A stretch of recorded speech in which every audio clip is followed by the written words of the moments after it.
In the morning when I'm driving, I really come alive when I listen to my Ronnie, I listen to my Ronnie Q. They are rare and they are few who can compare with Ronnie Q. So grab a chair, she's coming through. She's on the air, it's time for Ronnie Q.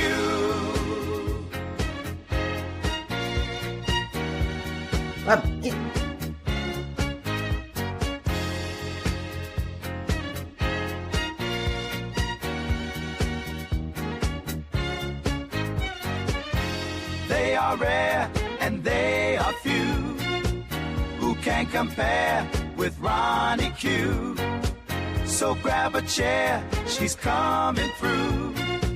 She's on the air, it's time for Ronnie Q. Ronnie Q. It's time for Ronnie Q. Ronnie Q. It's time for Ronnie in the morning while I'm driving. Ronnie, I really come alive when it's time for Ronnie. I listen to my Ronnie. Ronnie, I listen to my Ronnie. It's time for Ronnie Q.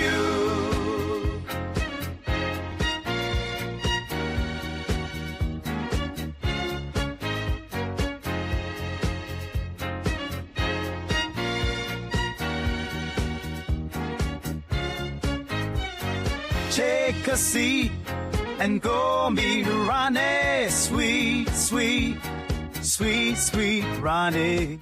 No day complete without my Ronnie. She can't be beat. Sweet, sweet Ronnie.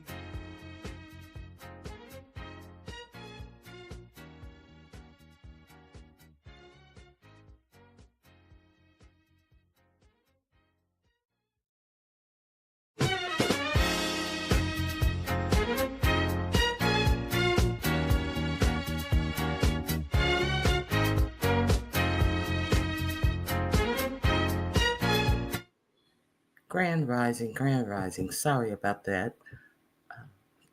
Thank you all for being here. If you would please hit the like button on your way in, it would be greatly appreciated. I was setting my goals.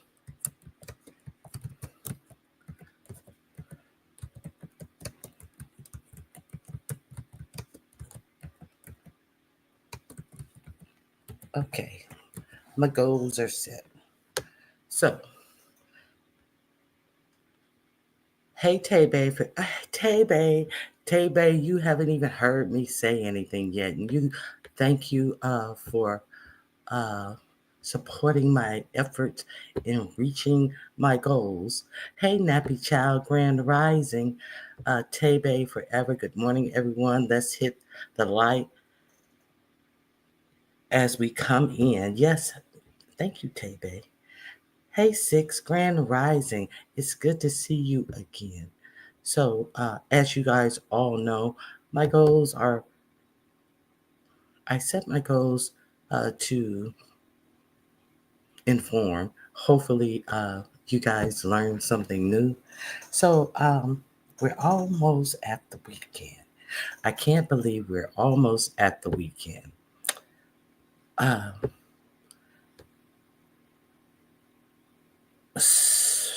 There was something. I can't remember. Hey, Brick Girl Haley. Good to see you, Grand Rising. I know what it is. I was looking at something on YouTube. And are you guys familiar with that? This young, he was 17. He was only 17. And he is cute. He was a little cute. Black guy. Oh, Jill, you came right on time. See, you're the reason why you're the reason why I was singing. He was only 17, because I know you like my singing. 17. And he was rowdy. Okay, so there was a 17-year-old, and he was in Indianapolis. And did I talk to you guys about this? And his father, his 18-year-old brother, his father was some type of uh, rap promoter or producer. And so his 18-year-old brother and his 13-year-old brother were in a group, and then they branched out from one another, and then they were all doing their own thing. And he had a knack for, uh, the kind of bang bang shoot 'em up type of rap. So okay, so that's the background of the family. They lived in a nice house. Okay, so one day he stole his father's car to go visit his girlfriend, and that's a no-no. He had never done that, and they obviously never should do that. So his father uh, called him on the phone and told him he better get home right now. Hey, Renee, Grand Rising, it is good to see you. So his father told him he better get home right now. So when he got home, his father just said, "Go to your room, I'll deal with you later." And that's how he left it. And then later on in the middle of the night, the 17-year-old son got up, allegedly, and pow-powed the father, unalived him, pow-powed his, I think they said it was his stepmother, pow-powed his 18-year-old brother, unalived him, unalived the stepmother, pow-powed his 18-year-old brother's pregnant girlfriend that was due to have a baby the following week, pow-powed them, unalived them, and his 13-year-old brother uh, heard all of this going on, and he was hiding in the laundry room for a couple of minutes. Oh, pow-powed his 13-year-old sister, unalived her, and so the 15-year-old, he's 15. The 15-year-old brother heard the commotion, and he took a shot for it and tried to run, and his brother caught him outside, and he had cash on him. He was begging for his life. He had $44 cash, and he was like, "Here, take this, and I won't tell." Trying to barter for his life with all the money that he had, and then his brother pow him, hitting him twice, but not hitting him twice. Once in the leg. He hit him once or twice. He hit him once for sure in the leg, and maybe the second shot grazed him. So he was able to continue, and I ran to a neighbor's house. They called the popo. The popo got there, saw all the carnage in the house, took the brother to the emergency. Uh, the other brother was nowhere to be found. He was apprehended at he went back to his girlfriend's house, and she said that when they got the call that something happened at his house, he was acting real strange. He when he that he went back to the house as if he didn't know what happened at the house, and even the girlfriend said that he was acting extra, and she was like, when she saw his reaction, she knew he had did that. So he was just on trial. uh, they, of course, tried him as an adult, and he got something like 380 years. So, and then you know how when you watch one thing on the algorithm, it gives you something else on the algorithm, And I was just like, what is going on in the Midwest? So did you guys hear about that story?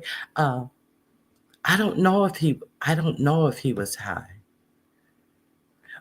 This was a 17-year-old. He unalived his whole family because he had taken his father's car without asking, and his father called him because he wanted to spend the night at his girlfriend's house. So his father called him and said, "You better get home and get my car home." But when he got home, his father was just so upset. He didn't even discuss it. He didn't want to broach it. I guess because he knew he was too mad. He said, "We'll handle this later." So and he went to bed. Everybody went on about their business, but he decided to do that to his whole entire family, including a baby that was due the following week, his brother's girlfriend who was over. So they had a mistrial the first time. I want Demetra. I think that's what I'm talking about. I want Demetra to do this trial. Well, I just told you the outcome, but they had a mistrial the first time, and it was a relative who was on the stand, and they were asking him questions because prior to him getting arrested, he had been over at his relative's house. I guess after the fake cry and all the stuff the day of, he had been over his relative's house, and his relative said that he told him that he was so sorry for doing it, and if he could do it all over again and all that. So they had the relative on the stand, and they were asking him questions, and then the relative blurted out, "Man, why did you do that?" So obviously that caused a mistrial in the first case. So it was a lot of disappointment and everything, uh, because people have just had so many emotions and stuff, and to have to wait and go through all of that again. So it was definitely a long, drawn out situation. And he, of course, is professing his innocence. I can't believe that. It's just 17. Just throw it all away. So, how are you guys doing today? I don't know if he was high.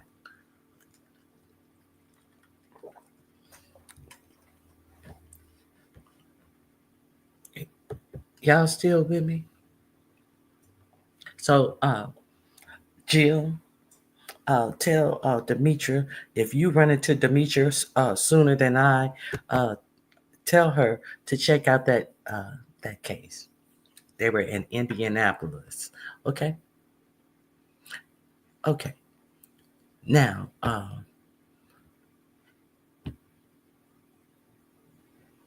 y'all still ain't gonna tell Harpo who this lady is. Grand Rising. Y'all still not gonna tell Harpo who this woman is. Harpo, who this woman? Y'all remember who this woman is? Do do you guys remember who this woman is? Grand Rising Kings Mina, Red Wings Hockey. Who that? Who that? I told you who that was. You may not have been here that day, M. Renee. I told you who this was. This is the lady who's over Doge. Don't you know anything, M. Renee? This is Amy Gleason. Uh, this man is not over Doge. This is who's over Doge. Amy Gleason.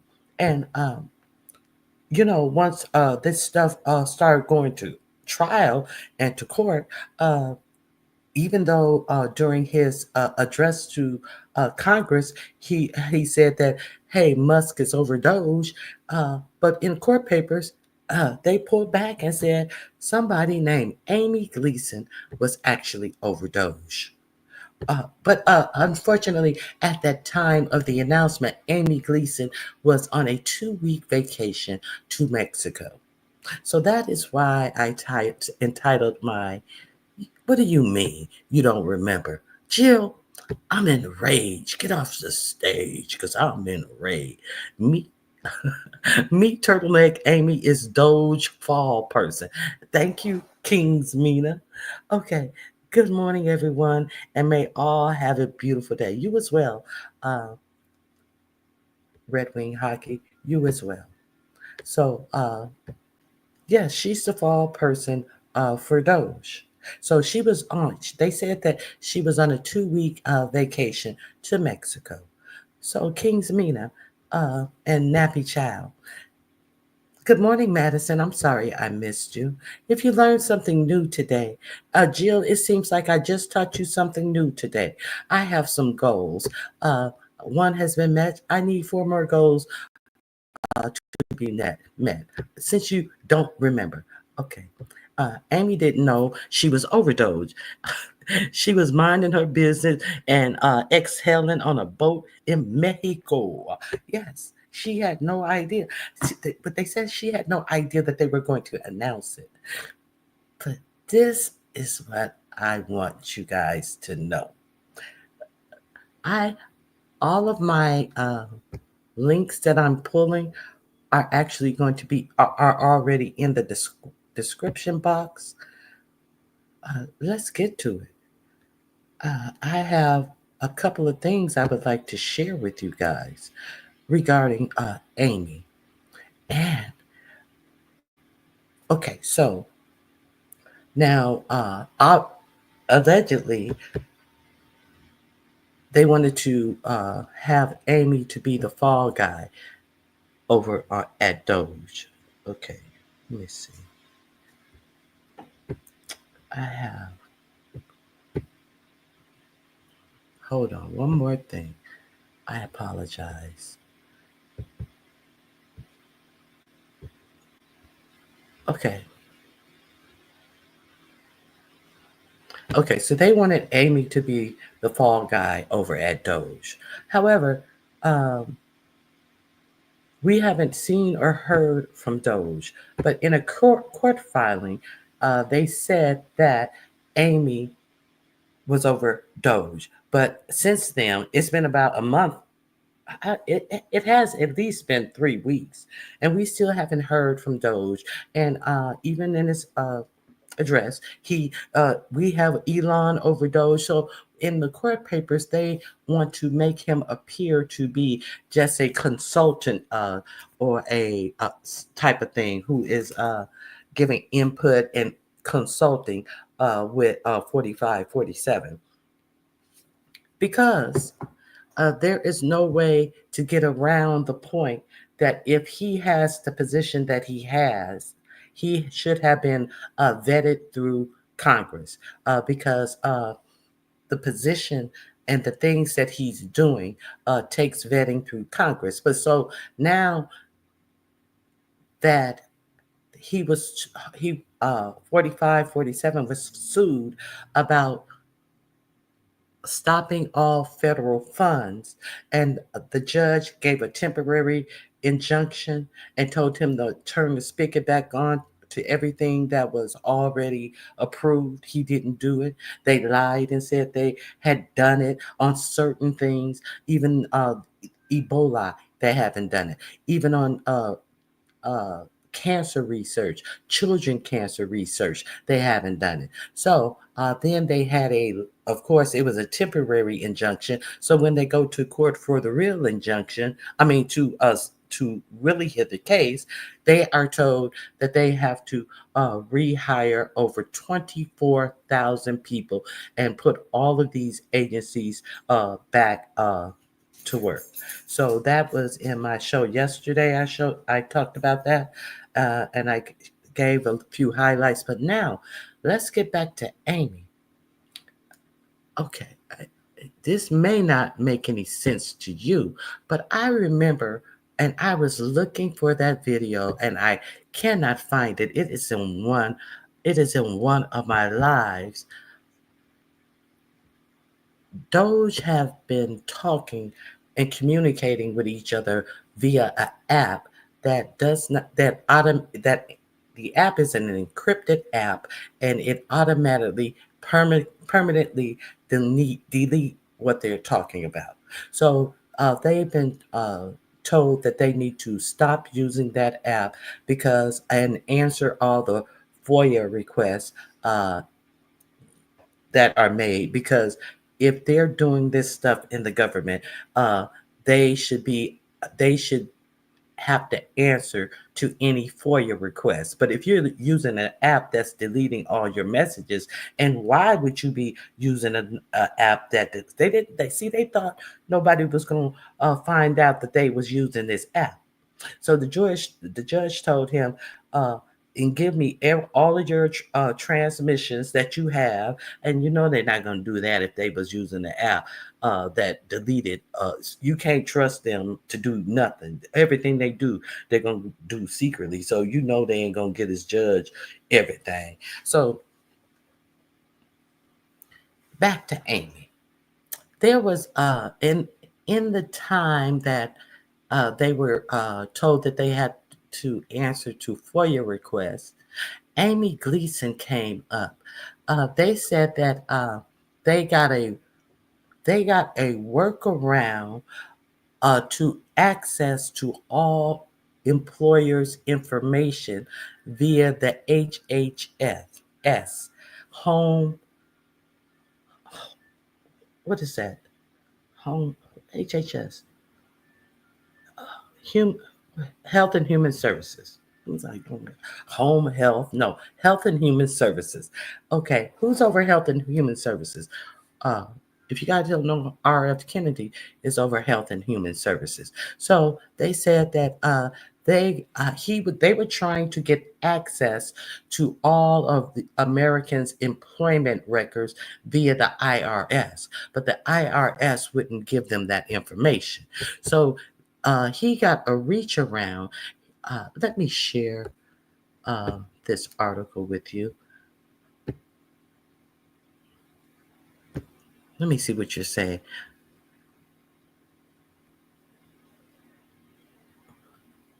Okay, Jill, I appreciate you. King Amy is working down to the ER taking urine samples. But somebody need to take some urine samples, because if they needed to be vetted via the Congress, and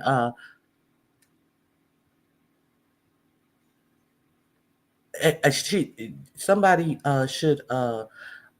should have to go through the rigors that everyone else had to go through, including a urine test. Hey, Queenie, I spoke. Hey, Very Carrie, Grand Rising. Okay, so let me share this with you, because I'm going to I put this together just by hearing. No, Amy is an ER nurse. Yes, I know she's a nurse. I talked about her. She's a nurse, and then she started working in healthcare because she has a daughter who has a health I don't know what type of health issue her daughter has, and then she started advocating for this medical device, and then after that, she started working for a health insurance company, and then she started working on the side of the health insurance company that makes sure that the health insurance companies make money. So, and then they said that she got a job in the White House during President Obama in the area of helping them get their Affordable Care Act up and going. Because remember, when they rolled out the Affordable Care Act, there was a lot of technical glitches, and a lot of people were trying to sign up and they couldn't get on. She was one of the people who they hired in the White House tech department. And let's not forget that when 4547 got into office, he changed DOGE to make it appear that they were working in the tech division. At first, he said that they were going to be in charge of all of the things that he now say they are in charge of, but he announced that they were going to, it was about him working in the tech side and getting all the government systems up and running and all of this as if they weren't running. But he did try to say that he was in the tech department. And that threw me. Like, what is he? He customer support. And that threw me. When do you guys remember when 45, 47 changed it? Like Doge was there for the tech side of government. I, I'm wondering. Can you somebody answer me?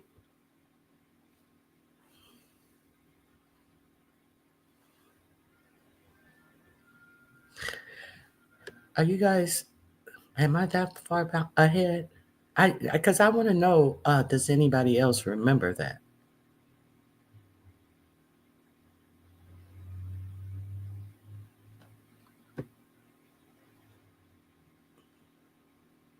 Y'all not answering. I see no answers. I'll wait. I'll wait. Okay, so while I'm waiting, I want to read something to you. I'm going to read this to you. Let me make sure it's sharing. Yes, it's sharing. I don't know how to remove these huge ads that be on. I hate these huge ads that covers up the whole title. RFK Jr. HHH grants Elon Musk Doge access to vast child support. Hold on, I hate these ads. To vast child support database with revealing income information. Okay. So this is how he got to get around from the IRS refusing to give him access to the employees' information. And just because he acted as if he now how is a motherfucker see so he got through HHS saying that he wanted to where's you going to find waste fraud and abuse in the child support system. See, nobody asked him that question. Like, no, no, you can't get no data about no child support stuff here. Where I thought you were over waste, fraud, and abuse. Where could the waste, fraud, and abuse be? I'm you a motherfucker who's not married, who got the last we heard you had 11 children. Now they're saying you got 13 or 14.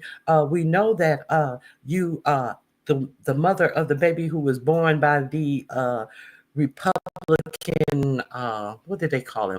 Influencer, had to contact you via Twitter in public, all in public, to tell you that your child needed something or needed some type of attention or something. So it doesn't even seem like you've met the one of the most recent children that you had. So explain to me what you need to be going through child support stuff for. But there was a report that this influencer, who was a right wing, wanting to be married and all of this, and wanted to be one of those track wives. There is a report that he got her in an apartment. And so not he purchased her an apartment. See, there's a difference in this and that. Not that he purchased her an apartment, that he got her an apartment, which the richest man in America did not buy her an apartment, put the deed in her name. So she would be, that would be one less thing she would ever have to worry about. No, he got her a fabulous apartment. It's alleged that the rent is something upwards of $35,000 a month. So he set a hoe up until he get tired of her, and then it's gonna be yo kick your ass back out on the street type of situation. So she messed around and said, "Oh, I'm gonna try to keep you. I'm a have a baby by you." And he got 13, 11 to 12 other children. One that he does not talk to because that one is a trans female. So she thought that she was going to do something real slick. Why are you looking into anybody's uh, child support situations when it's public out here that you ain't even talked to your last baby mama since she's had the baby? That's what I want to know. Okay, I digress. I digress real far. Excuse me. Okay, let me let me get back to this story. Oh God, I hate this. It's also this story is also on the Washington Post, but I'm not gonna pay to get that story. I'm not gonna subscribe to the Washington Post um, after they did what they did uh, with not allowing the excuse me, not allowing them to endorse a candidate uh, this year alone. Okay, Elon Musk Doge has been granted access to a sensitive child support database by the Department of Health and Human Service. The landmark move was approved by the HHS, now headed by RFK Jr., despite protests from career employees within the department, according to the Washington Post. The huge government database contains swath of personal income data from Americans across the country, and it was initially created with the intention of enforcing child support payments. Initially, okay. An HHS official told the Post that Doge agents requested read-only access.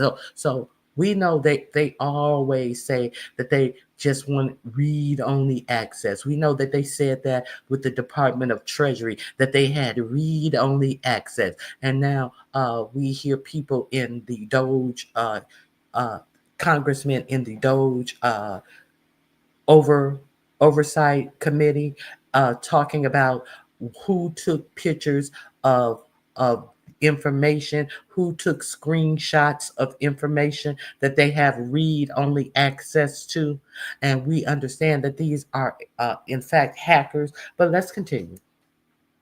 Doge agents requested read-only access to the database and were required to take necessary trainings before they were allowed into it. Oh, really? Okay. So, did they have to take drug tests? I just want to know, since we are integrating these people into the federal government at high levels, did they have to pass background checks as everybody else at these levels? Okay. The official said the Administration for Children and Families, which oversaw the database, supports Doge's effort to improve efficiency and data quality to reduce waste, fraud, and abuse in federal programs. Well, in federal programs as a plural, no, you should only be supporting it to be done in your specific programs. So who gives a fuck about what you think about waste, fraud, and abuse in programs that which are not yours, that you are supportive of? See, the official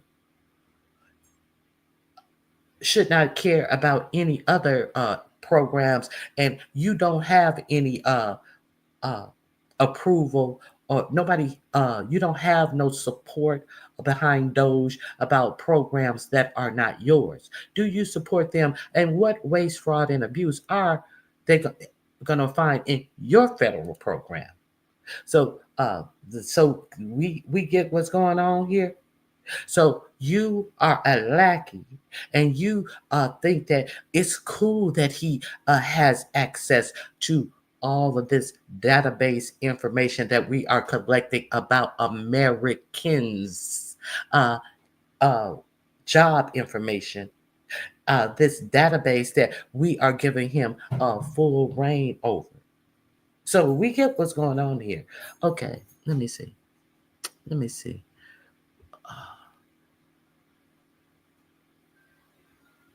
I don't know what that is. Uh, it's another A ACF will continue to assist DOGE in efforts to strengthen the program it runs. They will continue to assist DOGE in efforts to strengthen the program it runs, the anonymous official said. Insiders reportedly saw DOGE access of the child support database as part of its efforts to crack down on wasteful federal payments to Americans with their attempts to access IRS data previously halted by federal law. So, what do? They come over to the HHS. Let me see. Hold on. All these ads are tripping me up. The official said the finish. Okay, I read that. I read that.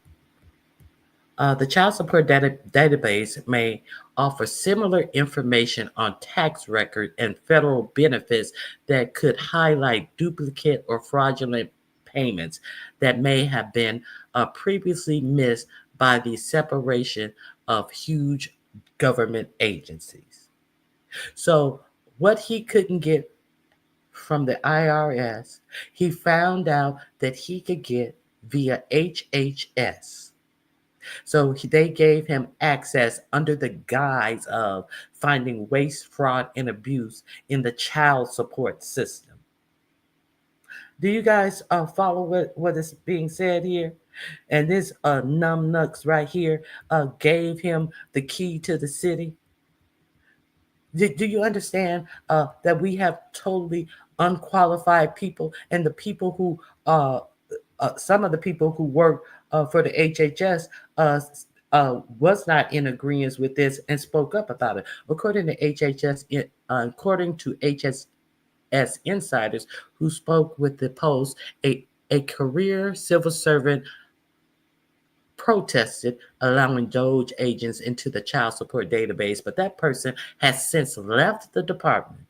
Left their own free will, or were they threatened out of their job to be fired or take your a nice retirement package? So that career person has since left the department. Civil servants and multiple agencies have objected to DOGE efforts to obtain sensitive government data since Donald Trump retook the White House amid fears the new department could overstep important safety guardrails. DOGE was reportedly especially interested in accessing the components of the child support database known as the National Directory of New Hires, which shows hiring data nationwide. The controversial new government agency has sparked backlash for its chainsaw approach to cutting government spending, with critics claiming legitimate need for government programs have been slashed alongside waste. After being rebuffed by the IRS, as some opponents argue DOGE may recklessly access sensitive data, the department claims accessing such database is necessary to root out issues deep within the federal government. How, Sway? How?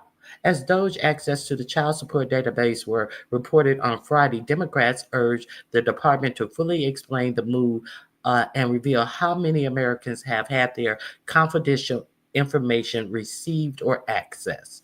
It's essential. It is essential.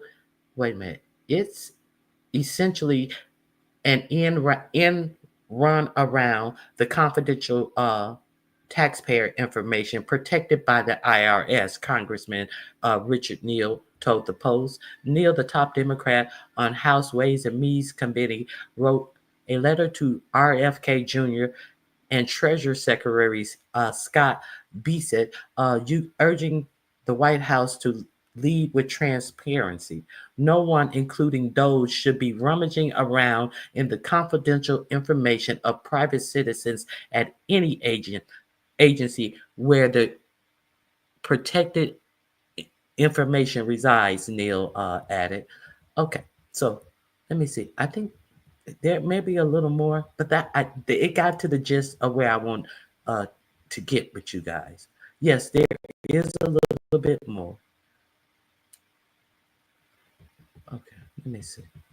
The widespread cuts pushed by Musk Doge have sparked protests in recent weeks as opponents lament the mass firings across the federal government and slashing of support. It appears this week that Trump heard criticism of Musk's slash and burn approach as he told his cabinet leaders that they alone are in charge of hiring or firing employees within their departments. And then he followed that up with, well, and Musk is gonna, keep an eye on it, and then if he needs to go in and do more, he's gonna do more. So what he told them was backhanded, like y'all are in charge, but if Musk sees that more people need to be fired, he gonna fire them. Let's keep it a buck. That's what he said in total. Doge has been an incredible success. Now that we have my cabinet in place, I have instructed the secretaries and leadership to work with Doge on cost-cutting measures and staffing. Trump wrote in a post to Truth Social. But what came out of your mouth? Uh, if Elon was going to keep an eye on it, and if he needs to step in and fire more people, he would. The president abruptly assembled a cabinet on Thursday uh, amid rising scrutiny of how much power Musk wields over the U.S. government. It appears Trump told his top leaders that they need to be more selective if they continue to conduct clear outs of their workplace. Um, he said that instead of taking a hatchet approach, secretaries should instead use a scalpel. No, he didn't tell that to secretaries because secretaries didn't have any control over any of the firings. He wasn't talking to the secretaries. He was talking. Maybe he was talking to them after he had let Musk take not a hatchet, a whole chainsaw to him. And then act as if it was the secretary's approach, trying to take the heat off of Musk, because that was the first time that they were told that they had the independence to hire and fire in these departments that this Congress let them have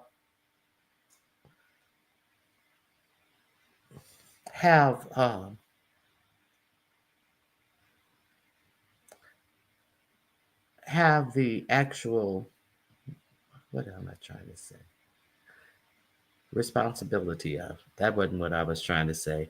Okay.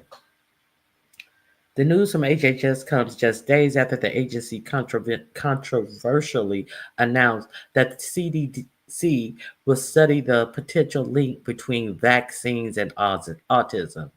Let me see. I think that's all I want.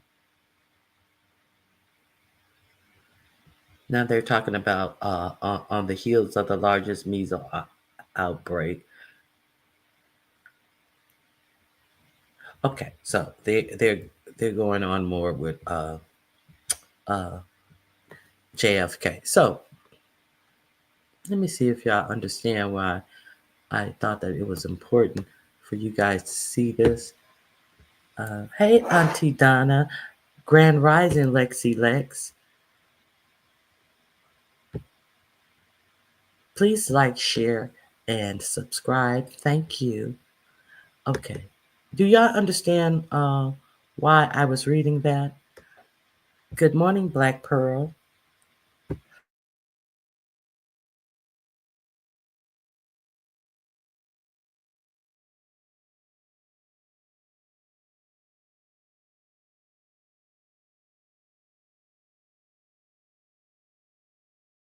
The reason I was reading that is because he was trying to get information about every aspect of our lives.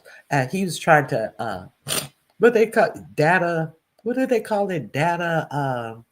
He was just trying to get everybody's personal data, as if he's working to set up an algorithm about every United States person and be able to get them and have all their fucking data.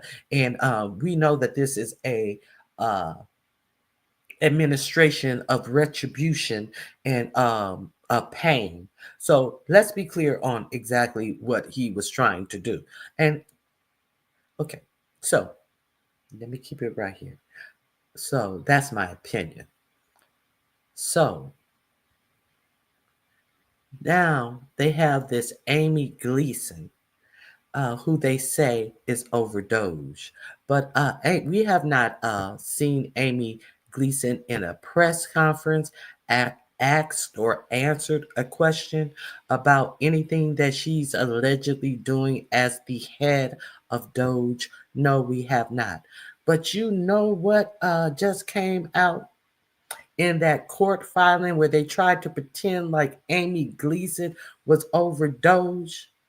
That Amy Gleason is a government employee. Yes, she is. Yes, Amy Gleason is a government employee. But who do you think Amy Gleason works for? And who do you think Amy Gleason first started working for recently, right before her name was touted as the head of Doge? Who do you think Amy Gleason worked for? Who is her employer? No guesses? Amy Gleason is employed by Health and Human Services. She is not a Doge employee. She is an employee of Health and Human Services, the go around that Elon Musk used to get personal information about that holds the information about every American. That's who Amy Gleason worked for. I bet y'all didn't know that. And they tried to lie and said that she data mining. That's what I was trying to data mining. Thank you, Tajur. That's exactly what I was trying to think of. So, in fact, Amy Gleason does not work for Doge, and she got recently got hired. You know, she's a nurse. You guys know that she is a nurse, and she don't work for Doge. She works for the Health and Human Services, the same department that the muskrat went to get data, personal data about everyone's employment when the IRS refused to give him that information under the guise of he was trying to find waste, fraud, and abuse in the child support system.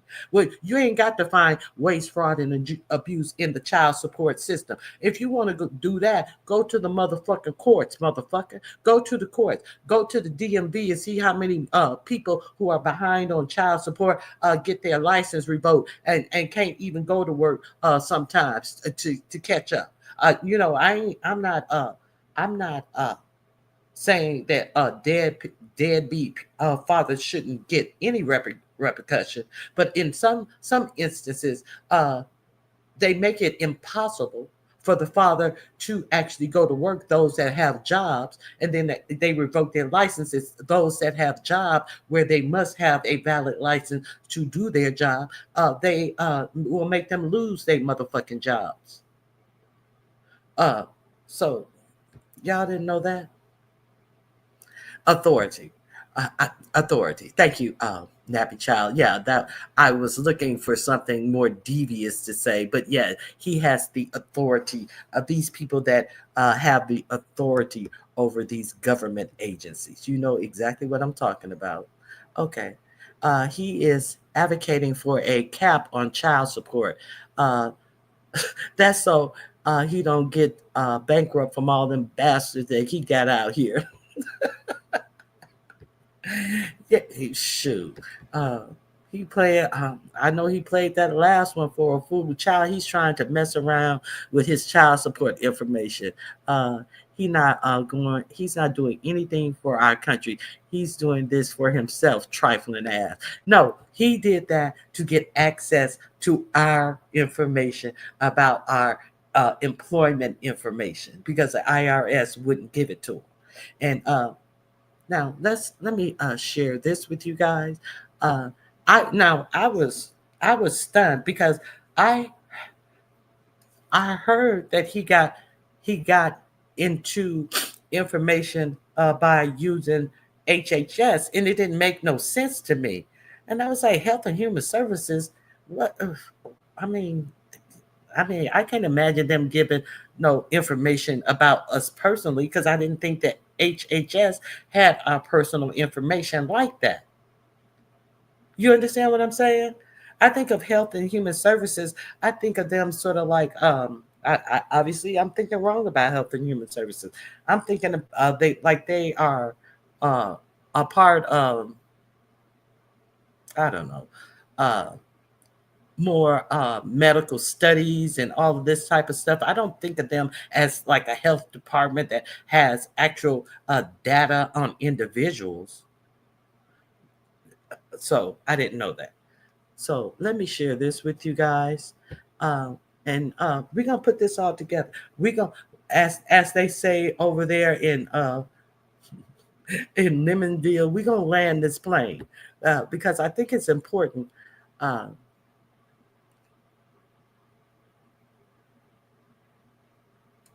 okay, here we go. Let me play this for you.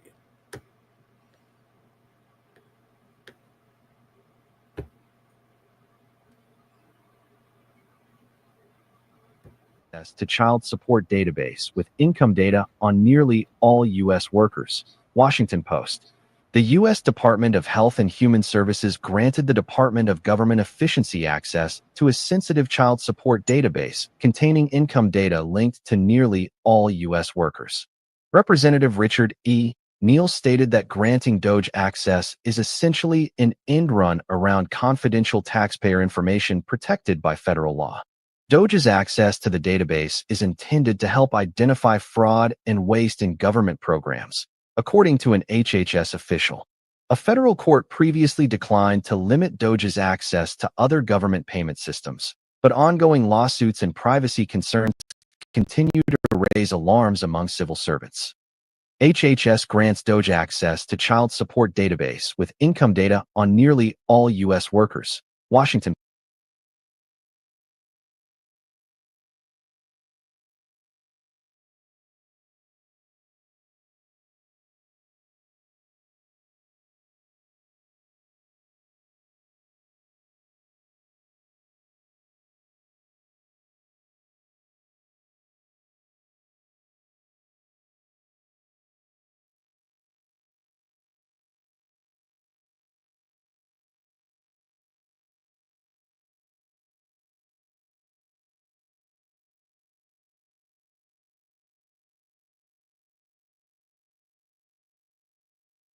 Hey everyone, Harry here to talk about the plot thickens with this whole kind of shroud of information over who the hell is in charge of DOGE. It sure seems to be, as a practical matter, Elon Musk. But the White House has been doing all kinds of maneuvers in the courts. In the public eye, you saw at the joint address by Trump, he touted Musk and all the great work he's doing. Everybody sees him as the head of it. But for legal reasons, they are trying to get away with saying, Musk, oh, he's just a kind of advisor to the president. He doesn't have any real role. You know, he's just a sort of pool buddy who hangs out with the president some. That trivializes it a little, but that's basically what they're saying. Who is running DOGE? Here's who's running DOGE, a woman named Amy Gleason. Now, from the start, nobody had ever heard of Amy Gleason. And in fact, it turns out now that she only joined the government a few days before they first asserted in court. Amy Gleason, she's running this whole huge efficiency trimming funding operation. It's not Elon Musk. He's just an advisor to the president. But it gets worse because now it turns out that Amy Gleason, who had an affidavit in one of these cases saying, yep, I work for DOGE. I am a full-time administrator at DOGE. So, what does it take to go on a Mexican vacation? This bitch has signed an affidavit lying and say that she worked for DOGE when in fact she works for Health and Human Services, the people who gave him access to all of Americans' people information that they could not get via the IRS. She signed an affidavit lying and saying that she worked for DOGE. This uh, typical unqualified DEI hire. You are exactly right. Sound, you didn't you guys couldn't hear that? Did you guys hear this? Let me know if you heard this guy, what I just played.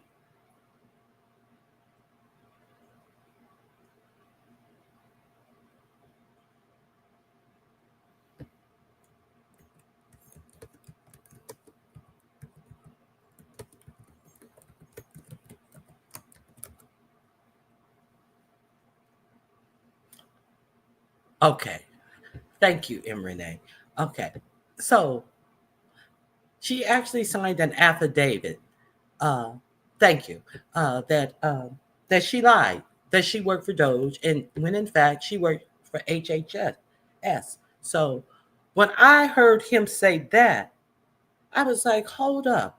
I remember them saying something about Elon Musk and HHS, and you mean to tell me she works for HHS and not DOGE? And she lied and said, and then I had to find out, I had to find where Elon Musk was connected with DOGE, and I was unable to find the video under my videos. I know one of my videos had said it. I think it was Rachel Maddow, or it was I used so many people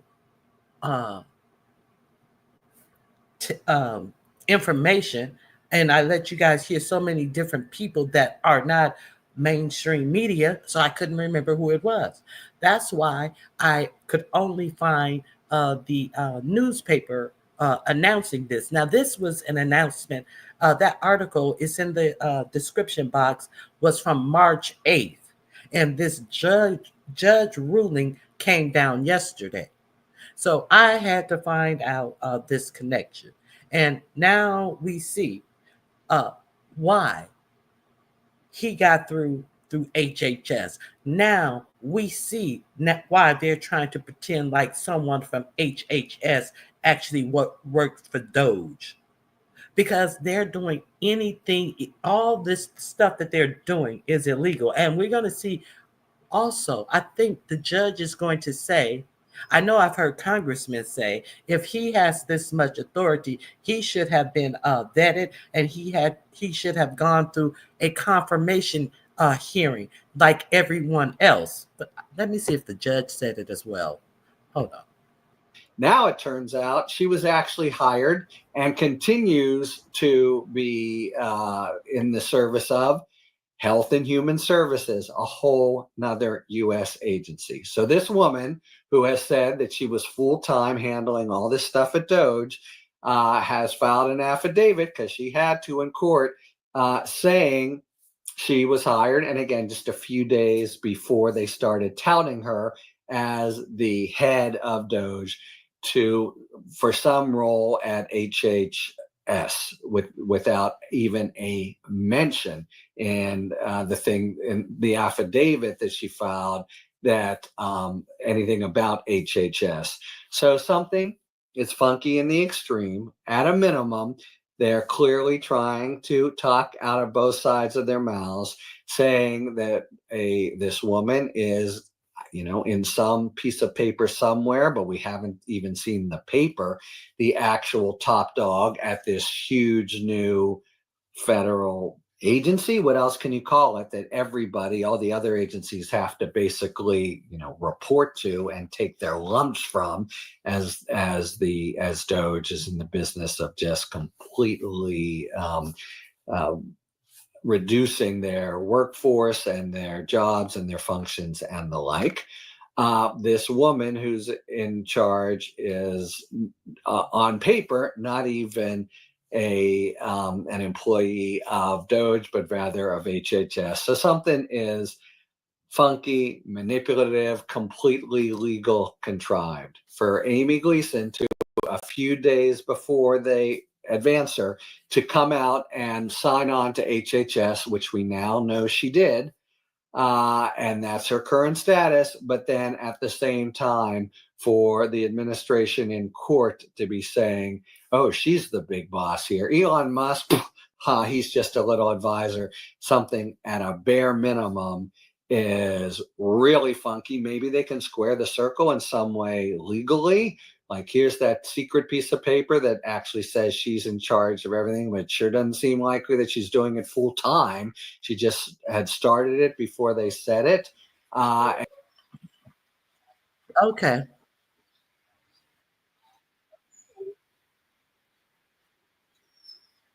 Okay.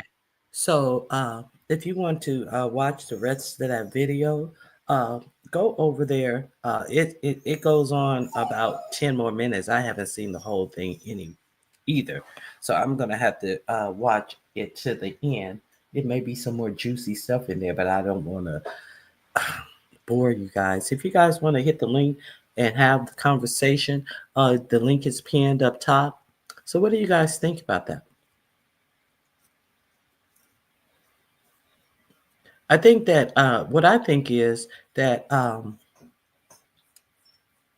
from this time forward, this judge, stop. This judge who knows all of this information should forbid him from working in the capacity and having the access to our private information, because technically it is against the law for people to just willy-nilly access government databases and collect your private information without you giving them permission to do, and without them doing it in a legal within their legal rights of the facility they work for. So if he has not been vetted and they're lying and saying someone else is over this, and you got Elon Musk and these 19 to 25-year-olds going in there just rifling through our information like they are home invaders or something, or left alone without their parents around, and just rifling through our information and have no understanding about the government agencies in which they are shuttering. And I talked to you yesterday about some private charities that are not under government authority, that they went to trying to get access, demanding access. I mean, I can imagine how cocky these people are.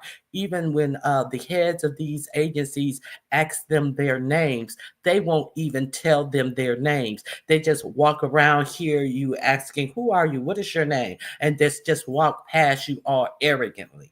And then, so when they went to two different agencies, the Agency of Peace and another African agency that are solely private entities. When they weren't allowed to get in, they fired the Black CEO of one agency and they left. And the other agency, the African agency, they left, but then they came back the next day with people that they said were marshals who they believed had guns, but the marshal office would not deny, or they would not deny or verify if they did in fact go to the office with DOGE. So there's a judge who's there's a lawsuit behind that. There's also a lawsuit behind the I forget it's something about peace office, who had the Black CEO, and then they came back with what they said was the FBI. on him, and he locked himself in his office, and he called the DC police, and they picked the lock on his office, threw him out, and then when the DC police finally got there, they said that there was nothing they could do, that they had, you know, they had the right to be in there, when in fact they're not a government agency. So at this point, it just feels like our government, all of our norms are really under siege. Dictator tactics, when you have a private police uh, coming. Who are these police? You don't even know if they are really who they say they are. They don't even attempt to show you any badges or anything. Are we in some type of Gestapo state where people can just uh, ramshack through any government agency, and if you don't let them in, it's a threat of you being arrested or worse? It's a lot going on.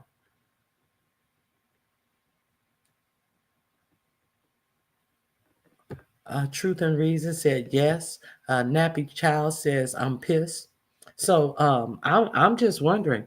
Um, so it seems like now, do you guys think that he is going to obey these court orders? Because we know that we heard the big tomato nose dude who's over ICE say we don't care about no courts, we don't care about no judges, and we know we've heard his spokesperson say that judges don't have the right to be making the decisions that they make. We know we heard that from her podium, so I don't think that we're headed in a good place. Now, I always do a segment about your white world. So yesterday I talked about how 4547 uh, rescinded the executive order of Lyndon Johnson, which said that if you get a government contract, you are not allowed to segregate your workers. It's against you. You cannot do it. Now there's also the Civil Rights Act, which bans segregation as well. So this is kind of like a double dip. So he rescinds the executive order, which means well, I'm rescinding that. I'm not going to tell you if you get a government contract you cannot segregate your workers, have a separate water fountain, lunch area, uh, uh, if you guys got to go somewhere, hotels, nothing. I'm not going to tell you that you can't segregate, I'm saying you can segregate even if you get a government contract. But they have the over overreaching law that segregation is against the law. So what was the point of him carving out that caveat? It's kind of like the Derek Chauvin. Should we pardon Derek Chauvin? What good would it do you to pardon Derek Chauvin when he still that's federal? Your pardon would be for the federal hate crimes, but he would not get out of jail because he's in jail uh, for the federal and the state crime. He's serving both sentences together. So just to pardon him would just be to pardon him, to say that you're not going to hold him responsible for what a jury of his peers said he did, and what he said he did in the hate crime thing. It's just no reason to do it other than to agitate Black people and to try to and the same thing with the DEI, to try to make us feel as if we're less than in this country, to to make other, not maybe it's not just to make us feel. Maybe it's a exercise in white supremacy. That's what it is. Period. Let me quit parsing my words. It's an exercise in white supremacy. Now I want to share this with you. This is uh the Defiant Lawyer Network. He is actually a civil rights lawyer. So let me share this with you guys.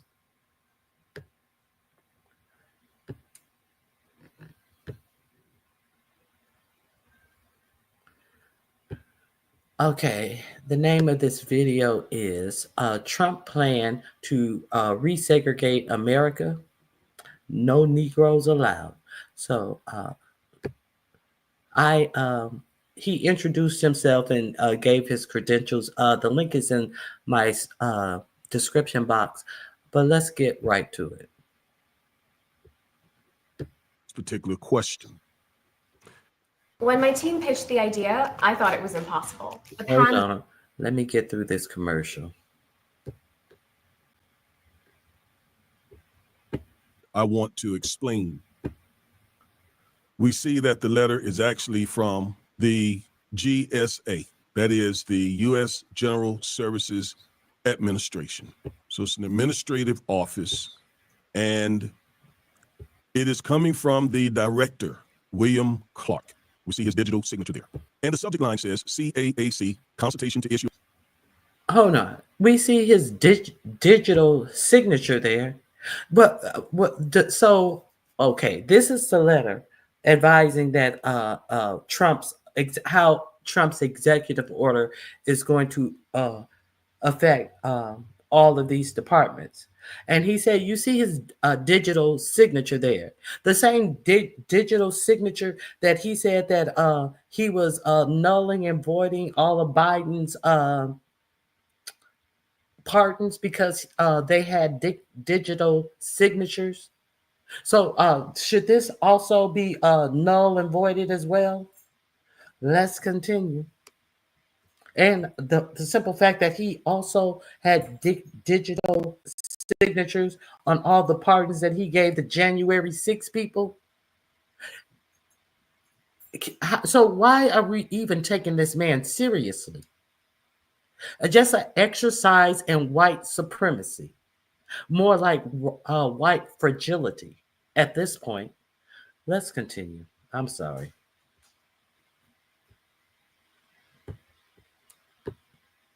Issue a class deviation from the federal acquisition regulation regarding executive orders 14173 and 14168. All right, now let's read the highlighted portions of the letter.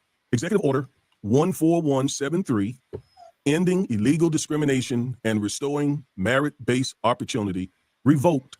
Executive order restoring merit-based opportunity, revoked. Executive order restoring merit-based opportunity, revoked. Executive order restoring merit-based opportunity. Hold on. Executive order merit-based opportunity. Hold on. Executive order merit-based opportunity. Hold on. Executive order merit-based opportunity. Hold on. Executive order merit-based opportunity.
I apologize. I don't know what I did. I've done that plenty of times before. I don't know how I do that.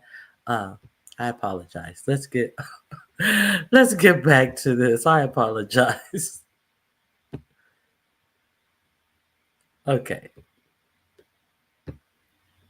Resegregation. Well, is that true? And if so, what's the impact of it? That's what I want to get into in this video. All right, so let's pull up a particular letter that has been circulated about this particular question. And the letter kind of lays out or sets the context for what I want to explain. We see that the letter is actually from the GSA, that is the U.S. General Services Administration. So it's an administrative office, and it is coming from the director, William Clark. We see his digital signature there. And the subject line says CAAC consultation to issue a class deviation from the Federal Acquisition Regulation regarding Executive Orders 14173 and 14168. All right, now let's read the highlighted portions of the letter. Executive Order 14173, ending illegal discrimination and restoring merit-based opportunity, revoked.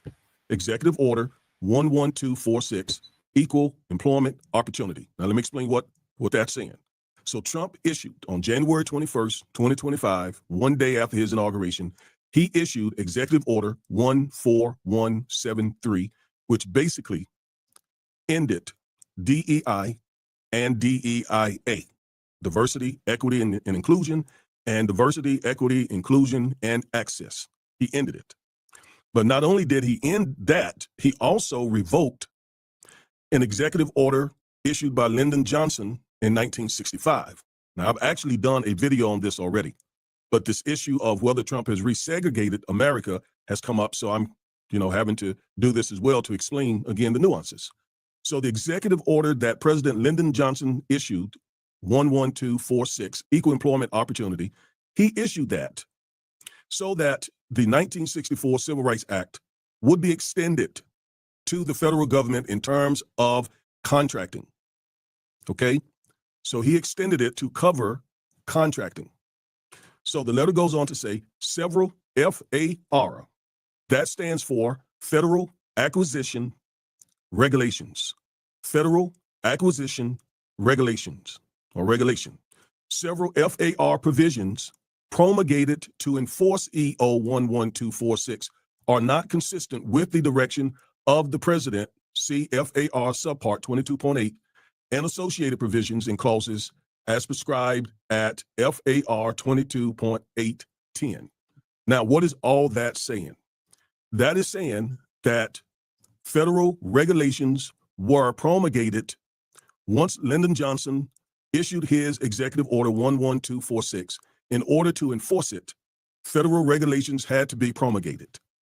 And those federal regulations, again, are abbreviated as FAR, Federal Acquisition Regulations, and then it will have the section. Okay? Now, several of those federal acquisition regulations, the Trump administration is saying, are inconsistent with his executive order 14173. And one of those FARs prohibits segregated facilities. Now, let me explain what all that means. So when someone acquires a federal contract to provide some service or some product, included in that contract is an FAR. In fact, specifically, it is FAR 52.222.21. And it prohibits segregated facilities, such as bathrooms, cafeterias, and so on.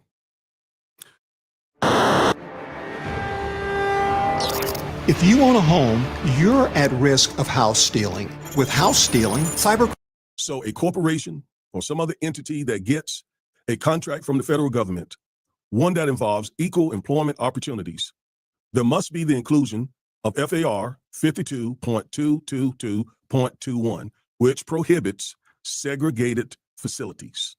Now, Trump's executive order got rid of the requirement that particular FAR is included in the contract, which basically means, as far as the contract is concerned, that entity can segregate people on the basis of race, on the basis of sex, on the basis of color, on the basis of national origin, on the basis of religion, on the basis of gender, sexual origin. But I see the thing that I have a question about in all of this, even though he says that there are laws against this type of discrimination, let's not forget he also signed a executive order.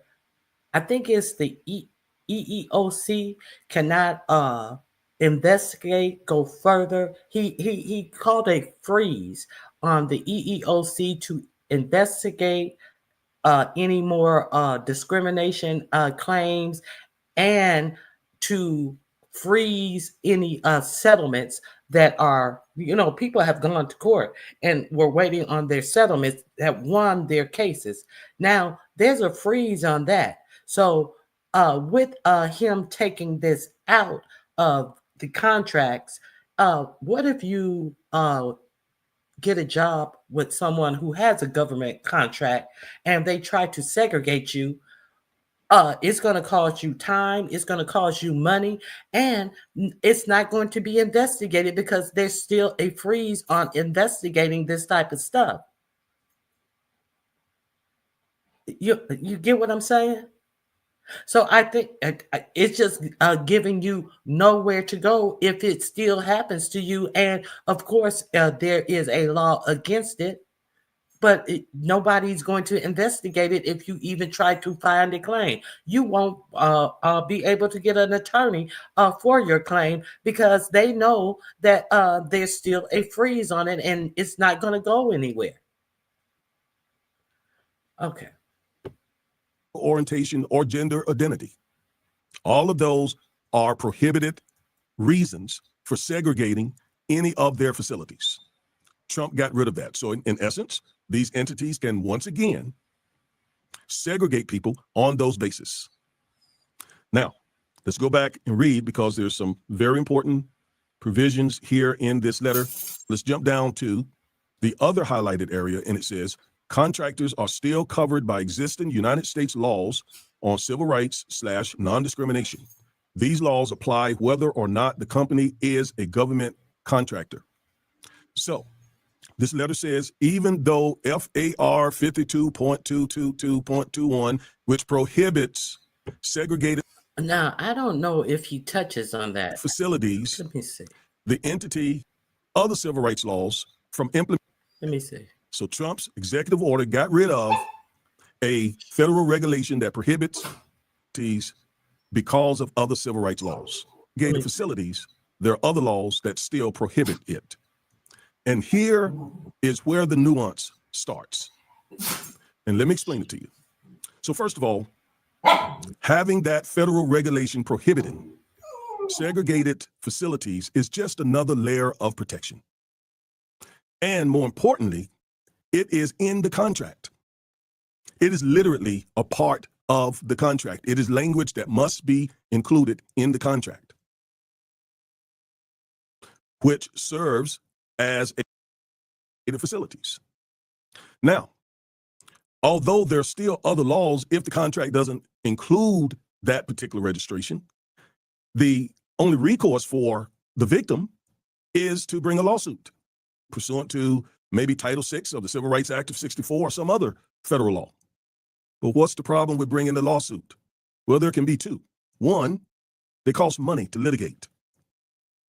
And two, it takes time to litigate them.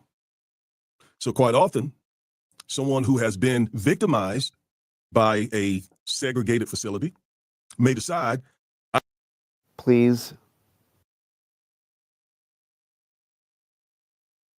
He's going to answer the question because I see the third problem when he doesn't allow them to investigate these issues anyway. Hey, Room Shaker. Hey, DC Kool-Aid. Grand Rising Sandy. Do you guys Biden can't use a digital signature though? Yeah, so I think that actually this letter should be null and void. If Biden can't use a digital signature, why should he?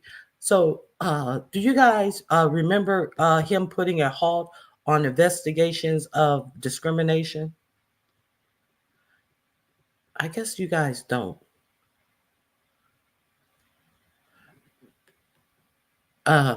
Yeah, so the reason why this is important also is because you remember when he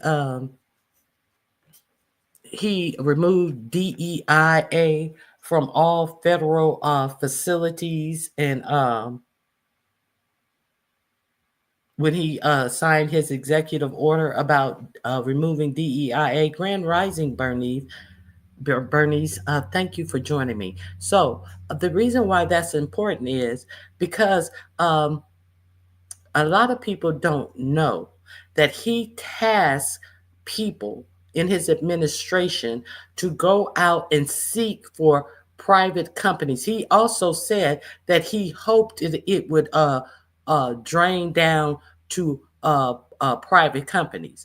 And we know that upon him doing it, Walmart and Target were the first ones to also just unilaterally in their DEI programs. Target, Walmart, and Amazon. They opted out of their DEI programs. These are some of the largest employers. I don't know about Target, but Amazon and Walmart are some of the largest employers in the United States. And you understand that their CEOs and their boards and the people that own these corporations are some of the wealthiest people in the United States. And you also understand that their employers are some of the poorest paid, and they have done every type of things to stop them from unionizing and to collectively bargain for better work conditions and better work pay. Amazon and the Walton family, we do understand that as well. So they ended DEI in the federal realm, but they also taxed people to go out and find corporations, and they wanted the corporations who bought in the most money that they could pressure to end DEI as well. Let me share this video with you so you can see it for yourself.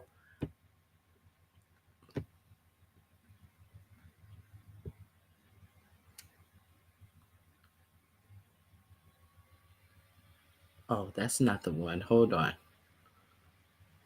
That's the wrong one. Okay, this is the one.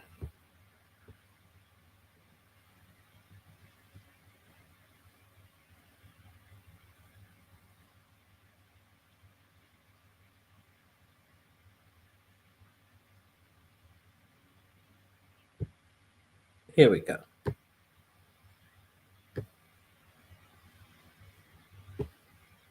Schwartz. Mr. Schwartz, thanks so much for joining us. First, just want to ask your initial reaction to the scope of the executive order and the employees placed on leave. Sure. So nice to be with you. The scope of this order is huge. Really dramatic change, not only for government contractors, but for all private sector corporations. And Trump notably revoked the executive order signed by LBJ back in 1965, which prohibited discriminatory practices in employment decisions for federal contractors. What sort of immediate impact could we start to see?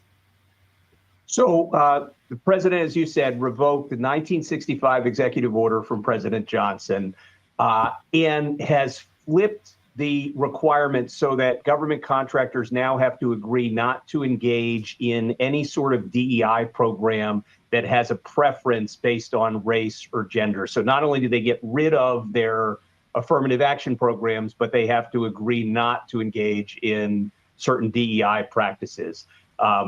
That's a complete reversal. The OFCCP is now ordered to immediately cease its enforcement efforts under the 1965 Civil Rights Program. And instead, contractors agree, again, that they cannot engage in any kind of preferential DEI programs.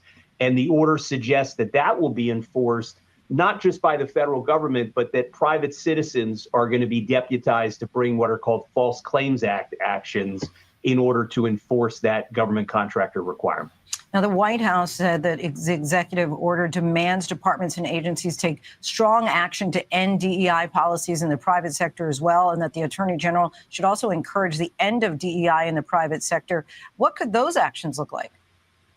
So, Lindsay, the most dramatic thing about that is the president literally asked the heads of every federal agency to provide a list of 9 targets against whom they will initiate investigations and potential litigation to challenge private sector diversity programs that they believe are unlawful. So each agency is going to be on the hunt for, and it's the mission is find the biggest whales you can. The executive order says look for large publicly traded corporations, large employers, large foundations, and send these lists to the White House so that the agencies can initiate investigations and litigation. I think that's going to be a substantial enforcement effort in the private sector, challenging lots of DEI programs at many, many companies. Okay, so that was a little caveat that had been left out of all of the ending DEI at the federal level. See, because that's the problem. Usually at the federal level, when work issues are done at the federal level, the private sector also. But he is actually telling the heads of his department that they must give him 9 of the biggest companies that practices DEI so he can litigate against them. So how did we miss this caveat? I'll let him finish. Companies. Leading up to Trump's second term, we saw a number of large corporations begin to roll back their DEI policies. Do you think that more companies will continue to follow suit? Very much so. No one wants to be on this list of 9 companies. So I think part of the intended effect of this order is not only to find big companies to make an example of, but to scare everybody else into rolling back their programs. Okay. All right. Well, we thank you so much, Mr. Schwartz. Okay.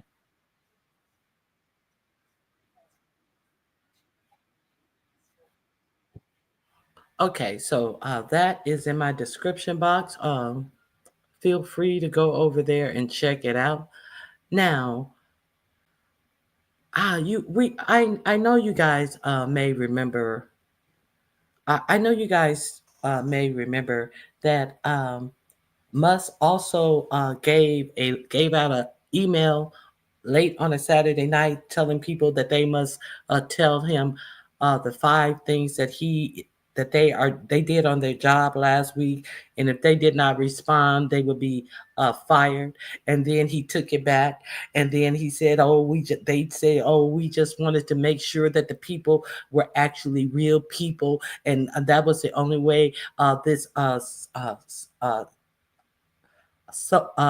this educated man could figure that out, is to say if he didn't receive the email, you're fired.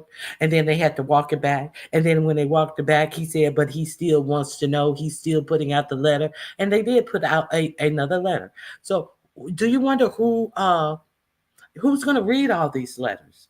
Who's going to read all of these letters? So let's see who sent the letters out. Let's see what this person did in their job last week. Okay, let me,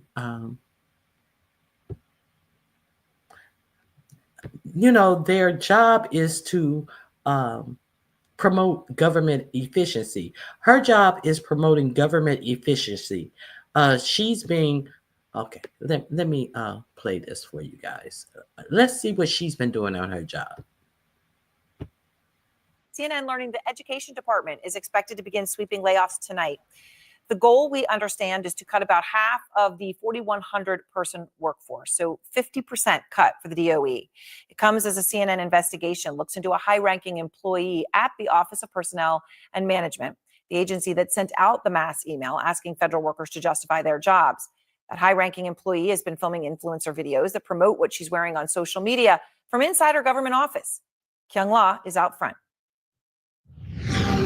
It looks just like any other influencer video. A young woman posing in front of a camera over and over and over again, showing off her trendy but timeless professional fashion. But she's no ordinary influencer, and that's no ordinary office. Her name is McLaurin Pinover, and she's the Trump administration's new director of communications for the Office of Personnel Management, or OPM, which manages federal employees.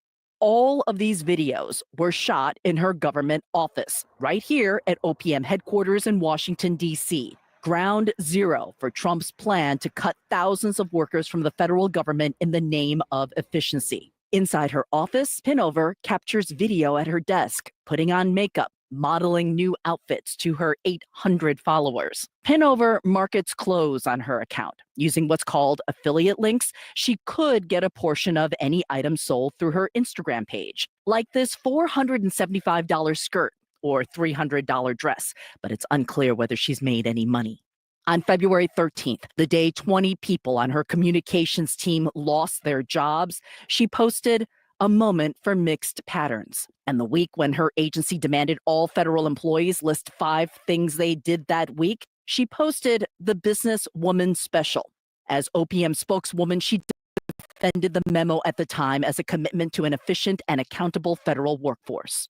I would be very curious if she included her efforts to promote her brand as part of the 5 things that she accomplished that week. Donald Sherman, the chief counsel for an ethics watchdog group, says more than anything, this behavior is insulting to the thousands of federal employees being fired.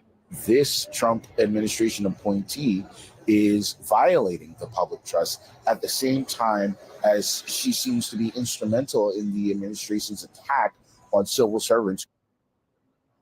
And you just heard him there say she's a Trump official. She has only been on the job since January with the new administration. And some of this does appear to have happened on the clock. We were actually looking at her account this morning, Erin. She posted a couple of Instagram stories during normal business hours. You can also see the time on her watch in at least one of the videos she filmed, all during work hours. Now, about 15 minutes after CNN reached out to her requesting comment, her Instagram account was deleted. She declined to comment officially to CNN, but we did comment from former OPM workers who told us, quote, "Are you kidding me? That's my office." Another called it absurd and ridiculous to post fashion videos as people are being laid off. Erin? Okay, so what did she do at work last week? She is sitting up here posting influencer videos. While they are telling you that you are a non-essential worker if you work in the federal government. You are an unelected bureaucrat. So they send this bitch to write you a letter to ask you what you have done on your job, 5 things you've done on your job last week. I mean, are we kidding here? Are we really kidding here? Thank you, Auntie Donna. Please like the video. I have anybody find anything new? Let me keep on going. Now let's talk about domestic terrorism. You guys want to talk about what is domestic terrorism? Elon Musk is crying that Tesla is a good company and they haven't done anything to anyone. He's upset. There was a letter from Tesla that was unsigned, sent to the 4547 administration, telling him to do something because Tesla was drowning. So let's see how we are actually wasting time talking about how this muskrat is up in arms. Okay, so let me share this page with you, and how our new Attorney General, Pam Bondi, is also now talking about she's going to investigate any of the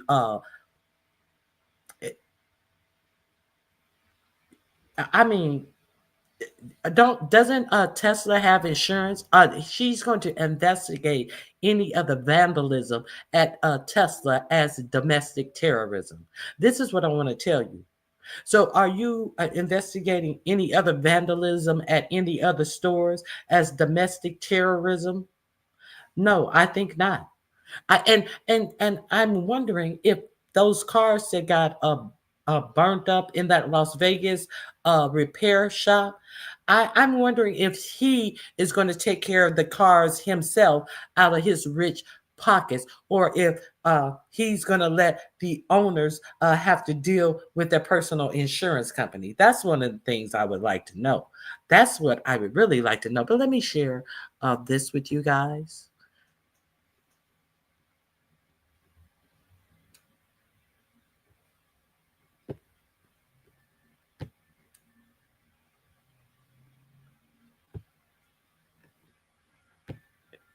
Here we go.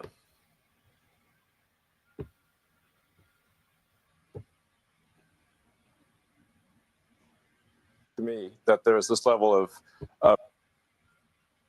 quite a shock to me that there is this level of really hatred and violence from the left.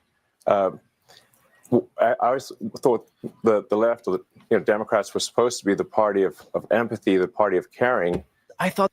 Okay, he thought the Democrat Party is a party of empathy and caring. Hey, the Bushes, he thought the Democrats. Who said that these are Democrats? Because far be it from the Democrats who are angry because they didn't vote for him because they knew what was coming. I think that the people who voted for you, for 45, 47, is more upset that he has let you run the government, and these are the things that you're doing. I think that the Republicans are far more pissed than the Democrats, because the people who voted for Democrats did all that they could do. But you guys have a whole lot of your own Republican voters who are fucking around and finding out. So they're making sure that you fuck around and find out, maybe. Can you believe this motherfucker?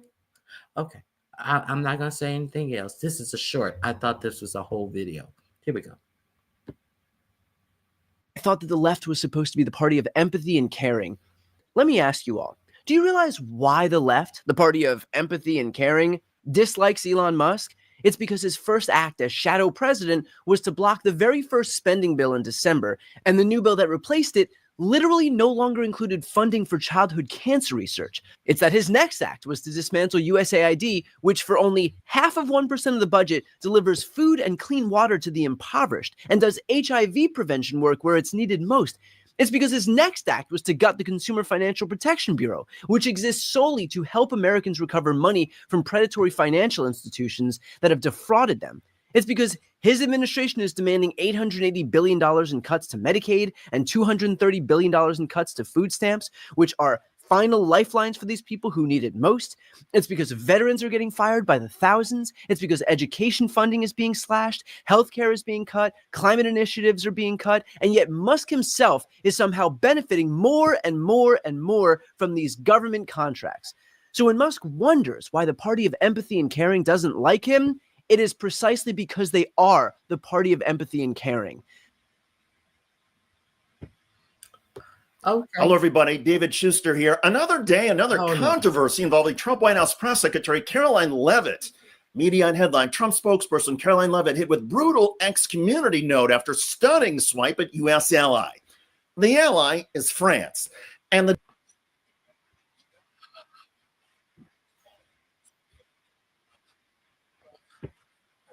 Okay, I didn't want to play that. That was something different.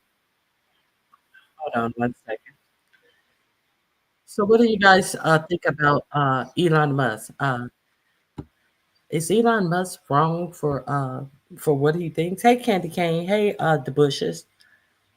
Is he wrong? Isn't he a victim? Do you guys agree that he's a victim?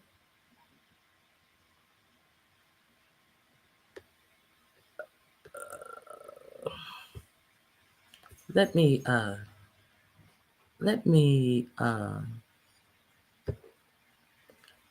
share this with you. That the FBI is now investigating vandalism because Elon Musk is acting as if he is above any other business when his businesses that he purchased from other people. Let's understand that he purchased Tesla and SpaceX from other entities, and he has been on the government titty. With his own businesses all this time. So so let's understand that when said businesses that have been supported by him being a welfare king are getting vandalized, the FBI needs to investigate. Let's continue. And yet another act of vandalism at a Tesla facility, this time. All right, our thanks to Josh Campbell, CNN legal analyst and criminal defense attorney Joey Jackson is joining me now. We want to talk about some of these issues. What do you, first of all, make of the way that Trump and the DOJ are handling this situation? Joey Jackson. Sarah, good morning to you. I don't want to talk to I always forget to say good morning, and you always embarrass me, Joey. It is and all say good. Good morning to me, but it's all good. So here's the point, though, right? God. I don't think violence should I be wanted to go politicized right at all. Yeah. And when we talk about issues of vandalism, Here I go. Business wearing all black clothing, and he used what appear to be Molotov cocktails and a firearm to conduct his attack. Authorities say the word resist was spray painted on the building. We do not believe that there's any further threat to the general public. However, as a precaution, like we do on many of these types of incidents, we've increased our police presence, in particular at Tesla locations. While police say they believe this was an isolated incident, it does follow multiple other acts of vandalism at Tesla dealers, including places like Kansas City, Missouri, the Chicago area, and Southern California. Tesla founder Elon Musk took to X, calling this an act of terrorism. Now, authorities say multiple personnel from the FBI's Joint Terrorism Task Force are conducting an investigation in order to identify the suspect and a motive. Violent acts like this are unacceptable, regardless of where they occur. And specifically to those who might think that something like this is justifiable or potentially even admirable, we want to let you know it's a federal crime. We will come after you, we will find you, and prosecute you to the fullest extent of the law.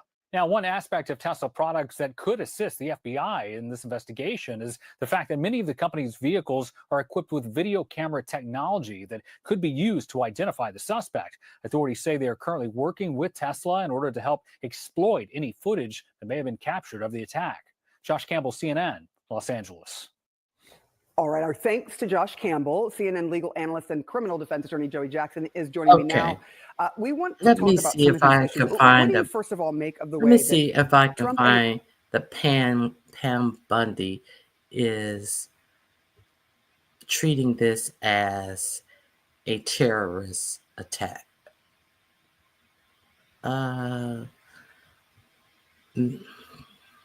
Maybe it's on another video.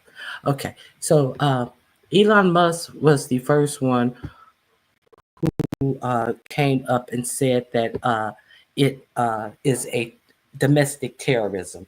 And then, of course, 45 and 47 came out and said, when someone asked him, was he going to treat it as a act of domestic terrorism when he was out there on the front lawn of the White House with all the Teslas acting as if we wanted to see him purchase a car, doing a whole commercial for Tesla because their stock was tanking. And he said that people should buy Teslas at a time when the man who was the owner of Tesla just unilaterally throwing people out of their jobs and emailing people and telling them they lost their job, just no type of warning. So my point is, Are y'all crying for Elon Musk? Thank you for the goals. Every video I learned something. Thanks. Thank you. I have to go. Have a great day. Have a great day as well. I'm so sick of all this. She is really smart. Uh, Musty, a victim of what? Uh, who's a victim? I was just asking. Do you guys think that Musk is a victim? That's who I was asking, because he is saying that Tesla didn't do anything to anybody, and he don't know how you guys are, doing him like this. You know, uh, let's have a. I kind of let me. Okay, I'm gonna play a little bit of them because I really like him. If you guys uh, are not subscribed to No Muskrat, the Majority Report, uh, I think that you should. I think his name is Sam Sheeter. I think it's Sam Sheeter. He did a sit down where he challenged 20 MAGA supporters to a debate. They one by one they would come up and they want to talk about X, Y, and Z, and he honed them. And just total MAGA supporters who thought that a lot of them just came up with talking points and they couldn't get beyond their talking points when he threw down facts. This gentleman, right? I think it's Sam Sheeter or Cedar. Okay, so let's see what they have to say about the muskrat. Stealing all our data, but he doesn't like the fact that people are not American children who are starving, cutting funding for them. Oh, wait a minute. Are running to trade in their Teslas because they don't want to be associated with this guy.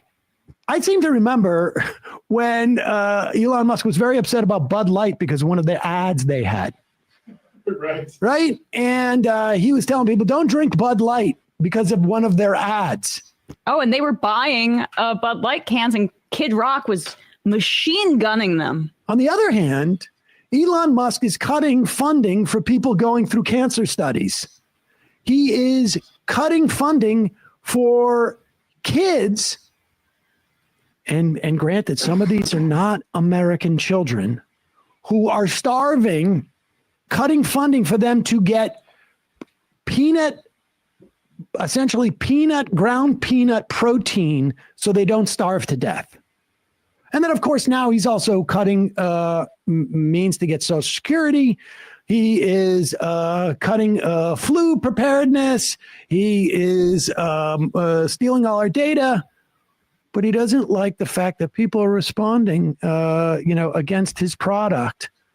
And people are really showing a lot of meanness. I watch all. Speaking of the Bud Light, you remember when Point Blank.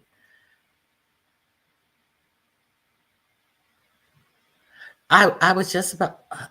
Child, think about what a difference an administration can do to the hypocrites. We were just fined the last 4 years. We were just fine. You're speaking of hypocrites. I am going to talk about the hypocrites because let's talk about the Bud Light fiasco. Because Bud Light decided to have a trans person come out and represent them. Yes, I'm going to talk about the hypocrites. And you had you hypocrites all up in arms and mad and angry and butthurt. Yes, I am going to talk about the hypocrites. Let's talk about the hypocrites. Let's talk about the hypocrites who talked so bad about Bud Light and out there shooting guns at Bud Light. You want to talk about the hypocrites? Let's talk about the hypocrites. Shall we?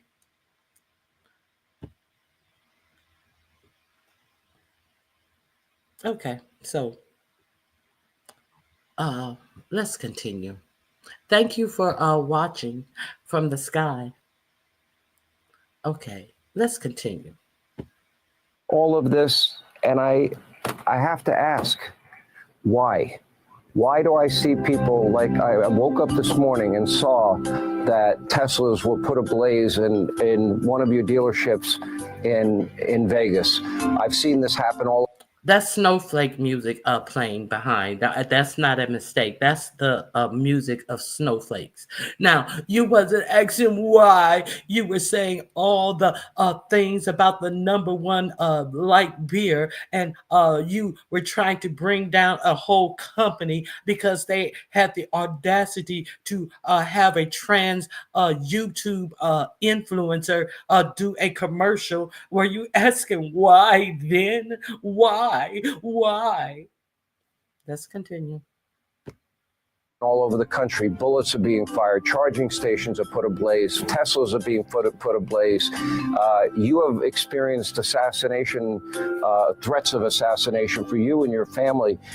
What have you done Which that family? warrants this? Pause it for a second. Because I see I think- nothing that you have did he done mean except help our pause country. it? Did he mean to say that Musk's family has received assassination threats, or that Musk's family has threatened to assassinate him?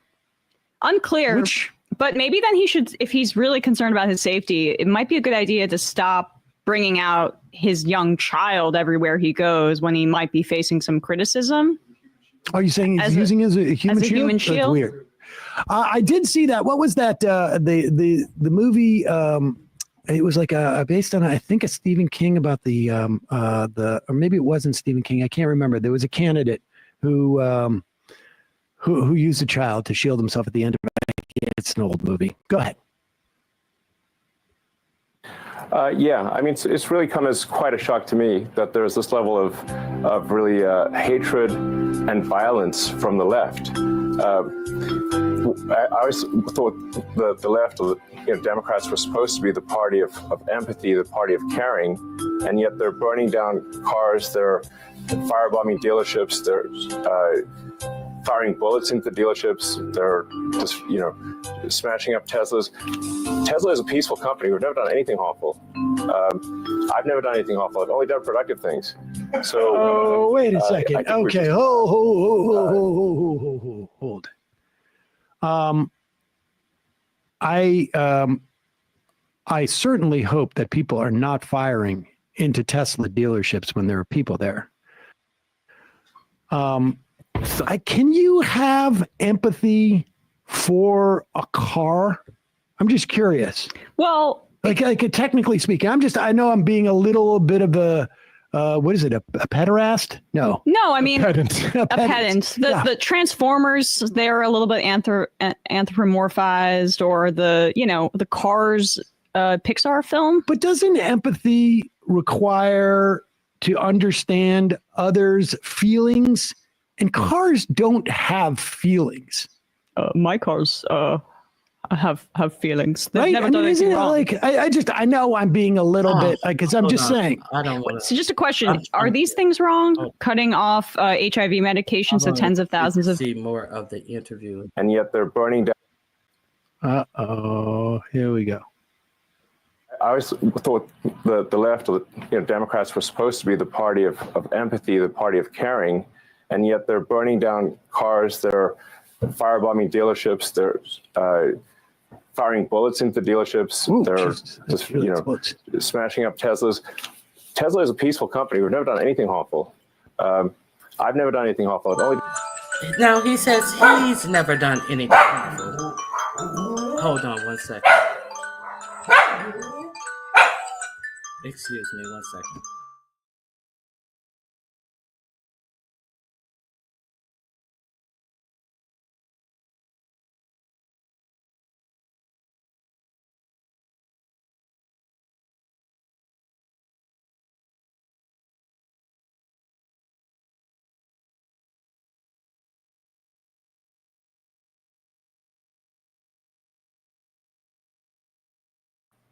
So do you guys agree that he himself has never done anything harmful?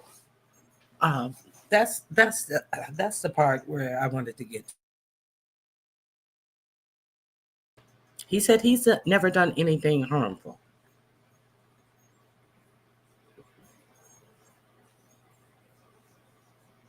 Do you guys agree or disagree? So I just wanted to give you a little bit of that. Let me see. There is one more thing. Nappy Child, since 44 47 been around, I've always thought of him as Martin Sheen in the Dead Zone. Okay. Is that the movie where he was in traffic and he left his car in traffic and he walked off the freeway and started messing people up? Elon is delusional. Now all of the sudden he's a victim. Poor Elon. Poor Elon. I tell you, these people are really something else. Now, so they want to consider that as domestic terrorism. But have you heard about this? I just really wonder, have you heard about this? He wants to call that domestic terrorism, but Putin is his friend. So have you guys heard about this? Let me share this with you guys. And I haven't heard anything about any terrorism, but Intelligence agencies believe Russia, other than this Tesla stuff, behind 2 recent attempts to smuggle explosives onto cargo planes and maybe targeting planes bound for the U.S. Tom Costello is with us. Tom, this is quite concerning. What have you learned? It really is. The explosives went off in DHL cargo hubs in Germany and Britain. Had a bomb exploded while the plane was in the air, the head of German domestic intelligence says the plane would likely have crashed. A Western security official tells NBC News it could be a Russian operation to undermine support for Ukraine, and cargo flights to the U.S. and Canada could be targeted. Last summer, explosions at DHL cargo hubs. They were not accidents. They were not isolated incidents. They were part of what European and American officials described as an expanding campaign of Russian sabotage, including arson in the UK and the Czech Republic, attacks on pipelines and data cables in the Baltic, and tampering with water supplies in Sweden and Finland. Earlier last year, the U.S. also helped Germany interrupt an alleged Russian plot to assassinate an executive at a German arms manufacturer that supplies arms to the Ukrainian military.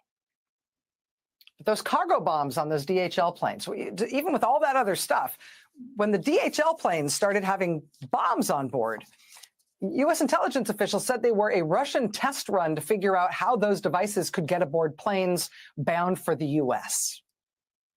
And as such, that was a frightening new escalation for American officials. The idea that that sabotage campaign could be coming here. Months later, the New York Times reported that White House officials became, quote, increasingly alarmed by secretly obtained intelligence suggesting Moscow had a far larger plan in mind to bring the war in Ukraine to American shores.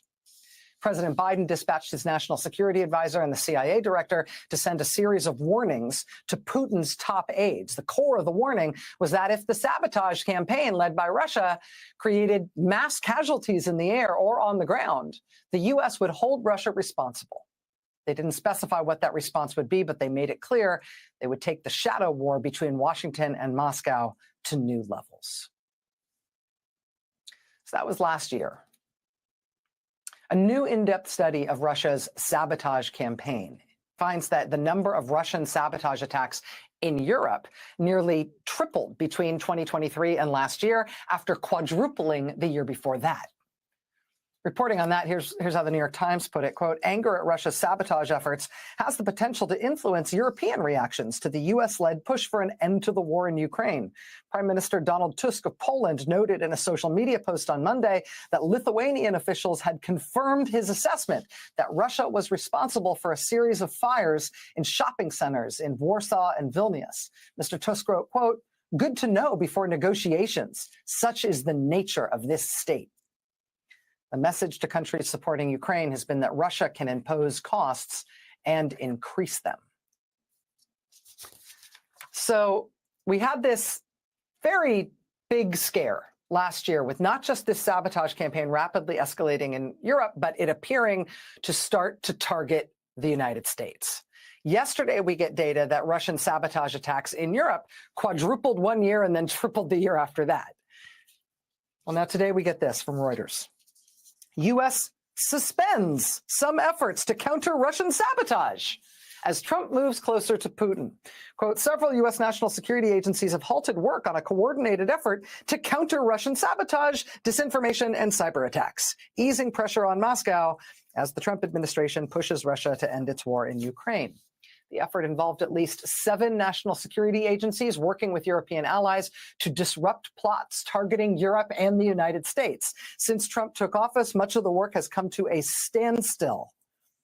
Reuters cites 11 current and former officials here. I'll tell you what Reuters, that Reuters did ask the Kremlin what they think about this reporting. Quote, Kremlin spokesman Dmitry Peskov said the Trump administration was trying to get rid of everything ineffective, corrupt, and implausible. Something he said was, quote, understandable. Joining us now is one of the reporters on that story, Reuters national security.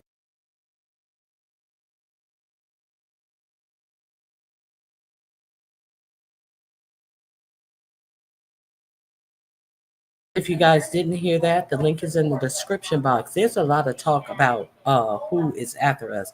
Okay, you saying John Cusack was the main character. Johnny. I'm going to have to check that out. Grand Rising, Mama Fifi. He was in a coma and after 4 years woke up with the ability to see the future. I'm going to have to check that out. Let me see. Let me write this down. Dead Zone. You seen Dead Zone? Huh? You seen Dead Zone with Martin Sheen? Of course. Okay, I'm gonna write that down. Thank you, Nappy Child. Now, let's get back to the Democrats and their protesting Elon Musk.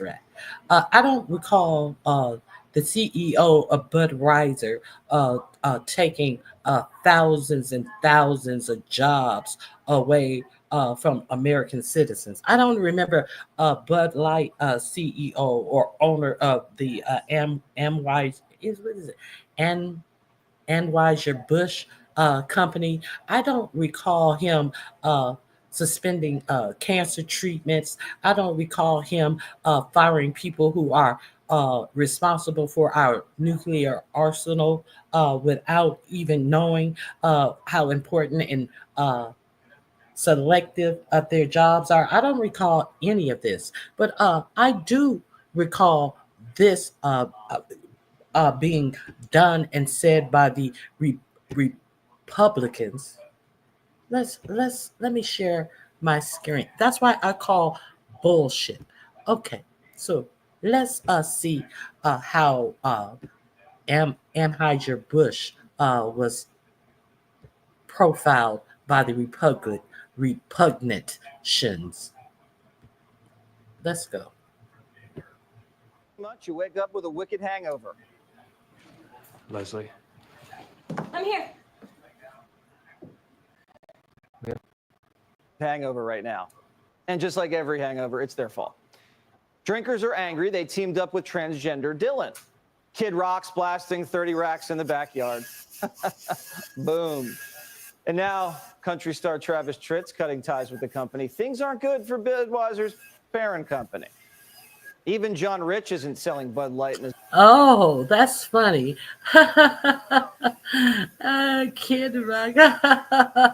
Boom. Let's just show it over and over and over again. Gun violence. Let's show it over and over and over again. Because they are mad at Budweiser. Excuse me? In his bars anymore. Anheuser-Busch has seen its stock tank in the week since they decided to use Dylan as their little poster boy. So did they come out and cry to news media that they had done nothing wrong? Did they do that? I don't recall that happening. Okay. Speaking of being hypocritical, the fuck out of my face. Okay, let's see what else.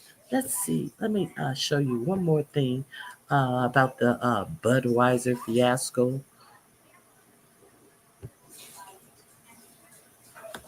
Let me share this with you. Dropped like a stone last week, and that's largely the result of the Mulvaney campaign. Bud Light sale dropped like a stone last week, and that's largely the result of the Mulvaney campaign. It sure looks like a rare, successful conservative boycott. Who buys cases of beer? Young men, of course. Why should they respond to an ad campaign featuring a man who transitions into a woman? Why did Bud abandon its market? Because they wanted a...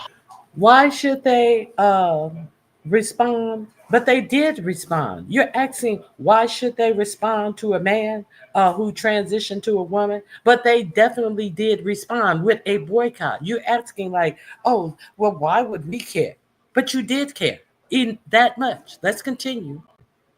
The high score on the Corporate Equality Index. That is the benchmark that activists use to judge how woke corporations actually are. Get a low score, you may get a shakedown. The thing is, these corporations are pushing politics as much as product. They're in full-scale virtue signaling mode. Okay, so these corporations are pushing politics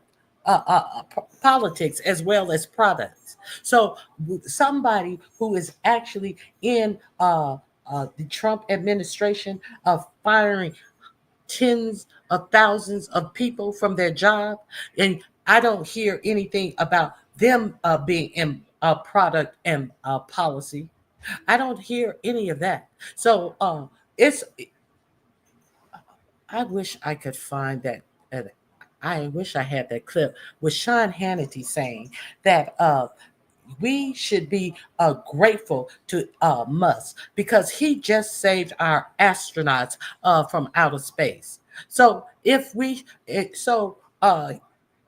he's do something because of what he did via his corporation, and something so we should be happy about because he did something through X corporation. So the same thing goes for Tesla then. So if he did something and that you're not pleased with, Tesla should not feel the boycott of what he did. So which one is it? Which one is it? Should we be responding to anything that his corporation is doing? Hey, he did that. He definitely his ex. I don't know how much he had to do with it, other than this is his corporation. Yes, they definitely did that. But where did they get the money to do that? From the federal government. That's where they got the money and the contracts to be able to do anything. So instead of us being ingratiated to him, shouldn't he be ingratiated to us? Because it was our tax dollars that he got from the government that allowed him to do it. You know, the tax dollars that you guys don't want him and his ilk to pay, those tax dollars. Fuck you. All right. That's all I got to say. The actual nerve of these people. Ugh. Okay. Let me see what you guys. Nothing. Are you guys still here? I'm just playing. Okay, so that was some of the stuff that I wanted to respond to. Let me see what else I have down here. I had a lot of stuff down here. That was under the I call BS. Detained. Here come the judges. You got played. Oh, where are they now? Let's see who got played. We know who got played. 45, 47 got played. Let's see how 45, 47 got played. Okay, let's go to Adam. Out of the mouths of babes.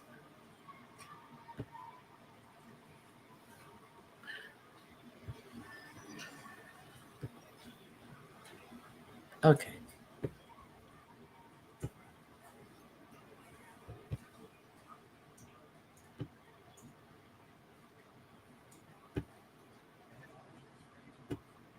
Raging article I've seen come out of the second Trump admin, and to all the Trump supporters who leave snarky comments under my videos, all that I ask is you stay and watch, because I want to demonstrate how Trump basically just got bitch slapped by Vladimir Putin. He got played and tricked by Putin, and it cost Ukrainian lives. Trump, for some reason, is so naive and gullible that he thinks Putin will keep his word after their phone calls, when Putin has never once in his existence as a human being kept his word. Now it's leading to articles like this from the Kyiv Post, which reads, Russian strikes hit Ukraine mere hours after Trump-Putin ceasefire talks. This has happened so many times. Trump claims this performative victory on the world stage and says, hey, I have a ceasefire deal between Israel and Palestine or Russia and Ukraine, yet 24 hours later, one side is striking the other, and Trump sweeps it under the rug because it doesn't benefit his narrative. But I can demonstrate. Yeah, and they're striking hospitals as well. So we know who is also notorious for striking hospitals. And what has 45, 47 said about Israel just breaking their ceasefire? Absolutely nothing. Absolutely nothing. And so did he say anything about Putin striking hospitals in Ukraine? No, nothing. Let's continue. Hours straight right now. Hours after their talk to ceasefire, which Putin did not accept on top of it. Mr. I can end the war in one day. Let's continue. To the Trump supporters and to my friends watching this video, that Trump's presidency is crashing and burning. Watch this clip of Jerome Powell, the Fed chair, saying our economy was on the perfect track until the whole tariff debacle. Take a listen to this and just listen to what he's saying. Read in between the lines here. I think a world where people can make their daily economic decisions in businesses and they're not having to think about the possibility of significantly high inflation. We know inflation will bounce around. That is price stability. You know, I think we were getting closer and closer to that. I wouldn't say we were at that. The inflation was running around 2.5% for some time. I do think with the arrival of the tariff inflation, further progress may be delayed. The SEP doesn't really show further downward progress on inflation this year, and that's really due to the tariffs coming in. Okay, so Fox News, Fox Business is directly showing Jerome Powell blaming Trump's tariffs on halting the progress, or at least delaying the progress of our economy bouncing back after COVID, after the supply chain disruptions. By the way, everybody in 2021 was expecting a recession. Biden had a soft landing, avoided a recession, and now we're back to recession talks because the GDP is supposed to contract in Q1. The stock market is kind of crashing, and there are many other indicators to consider as well. But I mean, it's not good. It's not good when your sole promise was fixing all of this on day one, yet you can't do that at all. At the same time, Trump's press sec just took the stage about an hour ago and began attacking a judge's wife. Now, I'm going to get to the Russia story. I'm just trying to paint a broader picture of a collapsing Trump administration. It's a clown show. They have no coordination. Trump will tell a lie. His press secretary will contradict that with another lie. And then everybody in the admin is a screwball. And this judge, Judge Boseberg, is a Democrat activist. He was appointed by Barack Obama. His wife has donated more than $10,000 to Democrats. Okay, so let's be clear. Now, this is a judge who, let me make sure my sound is on. This is a judge who want all the other information, who told him to turn those planes around. And then they didn't turn the planes around. So they had an emergency meeting yesterday, and he said he wants a detailed time of what went on when all three of these planes left. So he can he's basically letting them sink themselves. Let's be clear, because the arguments that they have put up are not legal arguments. They say that they cannot give this information because it's some type of because of national security. And let's be clear that they don't have the leeway to say this to this judge who was over the most secretive type of court appearances, the Pfizer court. So he has a very high clearance dealing with classified information. So they can't use the classified information with this judge. And you heard that they said that he's a Obama appointee. That is why but prior to him being appointed by Obama, he was a I think it's the H.W. Bush appointee. The daddy was the one who first appointed him. So let's be clear, but they're not telling you that. They know that, but they're not telling you that. They're trying to skew it as, oh, something obviously must be wrong with him because the black man, the black Democrat appointed him. Let's continue.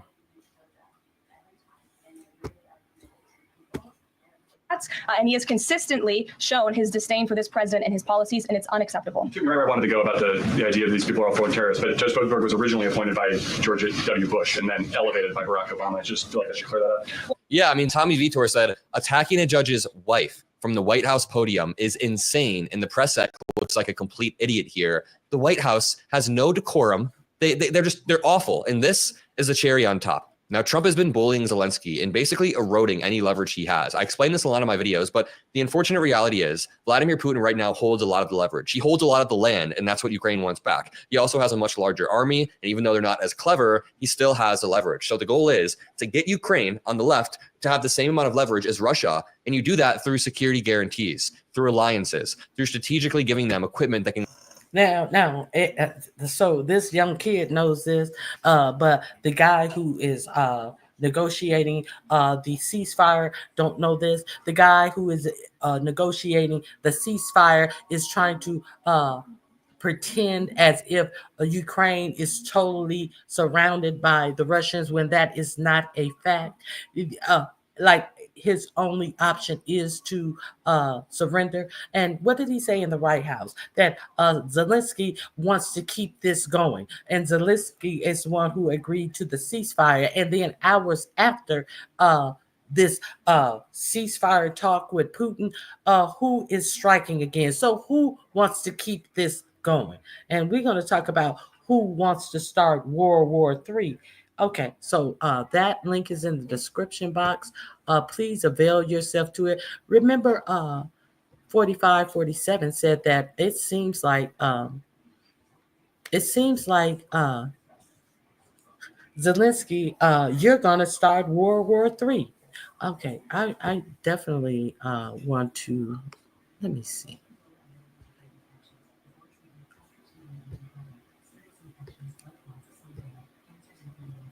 Oh, I wanted to show you this Pam Bondi statement about terrorism.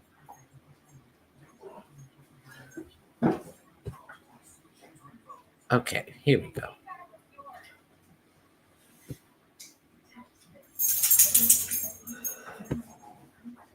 By Judge Boseberg. Tomorrow is your deadline to answer questions. Those questions include the following: what time did the plane take off from U.S. soil? Where did it leave from? What time did it leave U.S. airspace? And what time did it land in a foreign country? You have, 4, 5, 6 questions the judge wants answers to regarding the details of those flights over the weekend. How will you respond at the department? I'm sorry, this is about her having to answer these questions about why they didn't turn those planes around. And he's going to let her say in her own words, based upon the argument that they said that it is confidential information. Department of Justice. Well, our lawyers are working on this. We will answer appropriately, but what I will tell you is this judge has no right to ask those questions. You have one. Can you believe this? He has every right to ask those questions because you defied a court order. Unelected federal judge trying to control foreign policies, trying to control the Alien Enemies Act, which they have no business presiding over. And nor do you, because we are not at a war with anyone. That is what the Aliens Enemy Act is supposed to be invoked to use during an actual war. Let's continue. There are 261 reasons why Americans are safer now. That's because those people are out of this country. The judge had 261 reasons. She's talking about the 261 people that they sent to El Salvador, and which they have already admitted that some of them they were sent there wrongly. So let's be clear. Let's be clear. You saw me play a clip where El Salvador had imprisoned one of their own because he had tattoos. That has also been discovered about one of the people who is actually over there in that El Salvador prison that came from the United States as well. And they say that there are several, but my mom always say, who is they? We're gonna find out that there are allegedly other people over there who have no connection with this gang that they are saying. And you notice that they are telling you that all 261 of these people they know are in this gang, but they cannot even tell you who these people are. If all 261, you should have a jacket for all 261. I mean, why don't you know? Why can't you give any examples? Let's continue.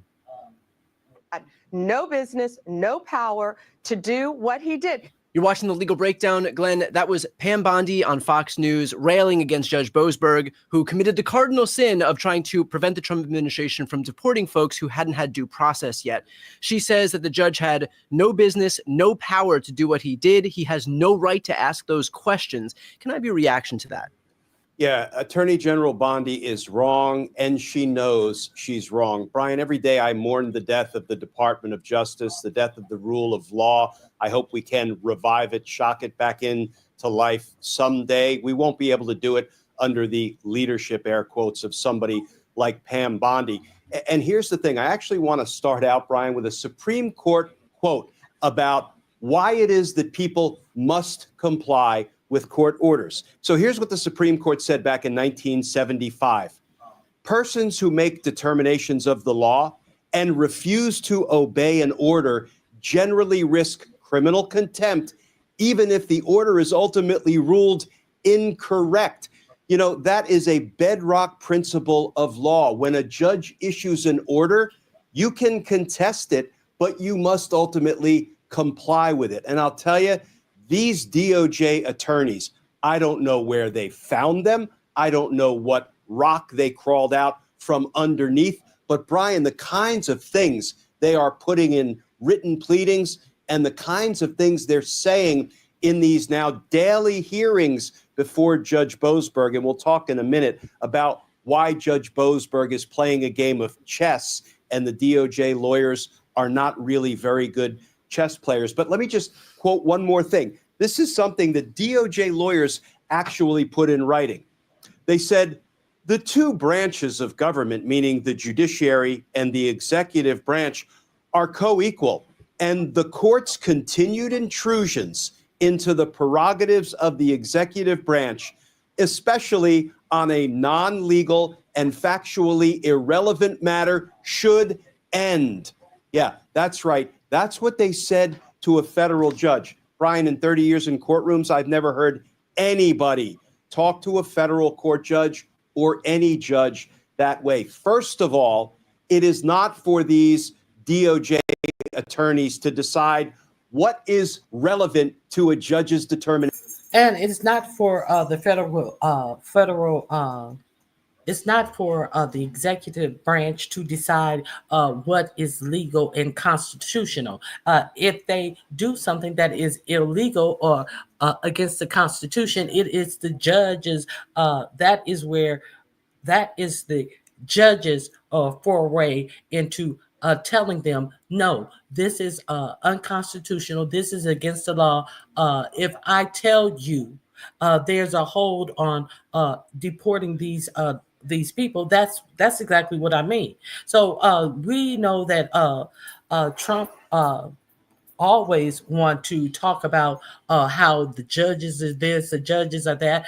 Every judge in every case that he's been on, it has been the judge's fault. And when the cases are presented about what he actually did and he has been found guilty of, he tried to disparage the judges. And that's his playbook. Are we tired of this playbook? I know I'm tired of this playbook. Are you? So the rest of this video is also in the description box. So go check it out then. Okay.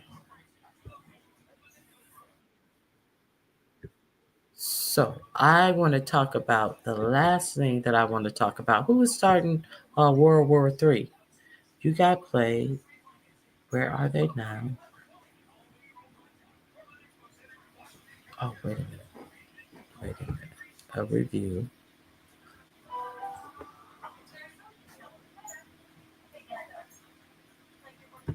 Let's see who's going to start World War III. Okay.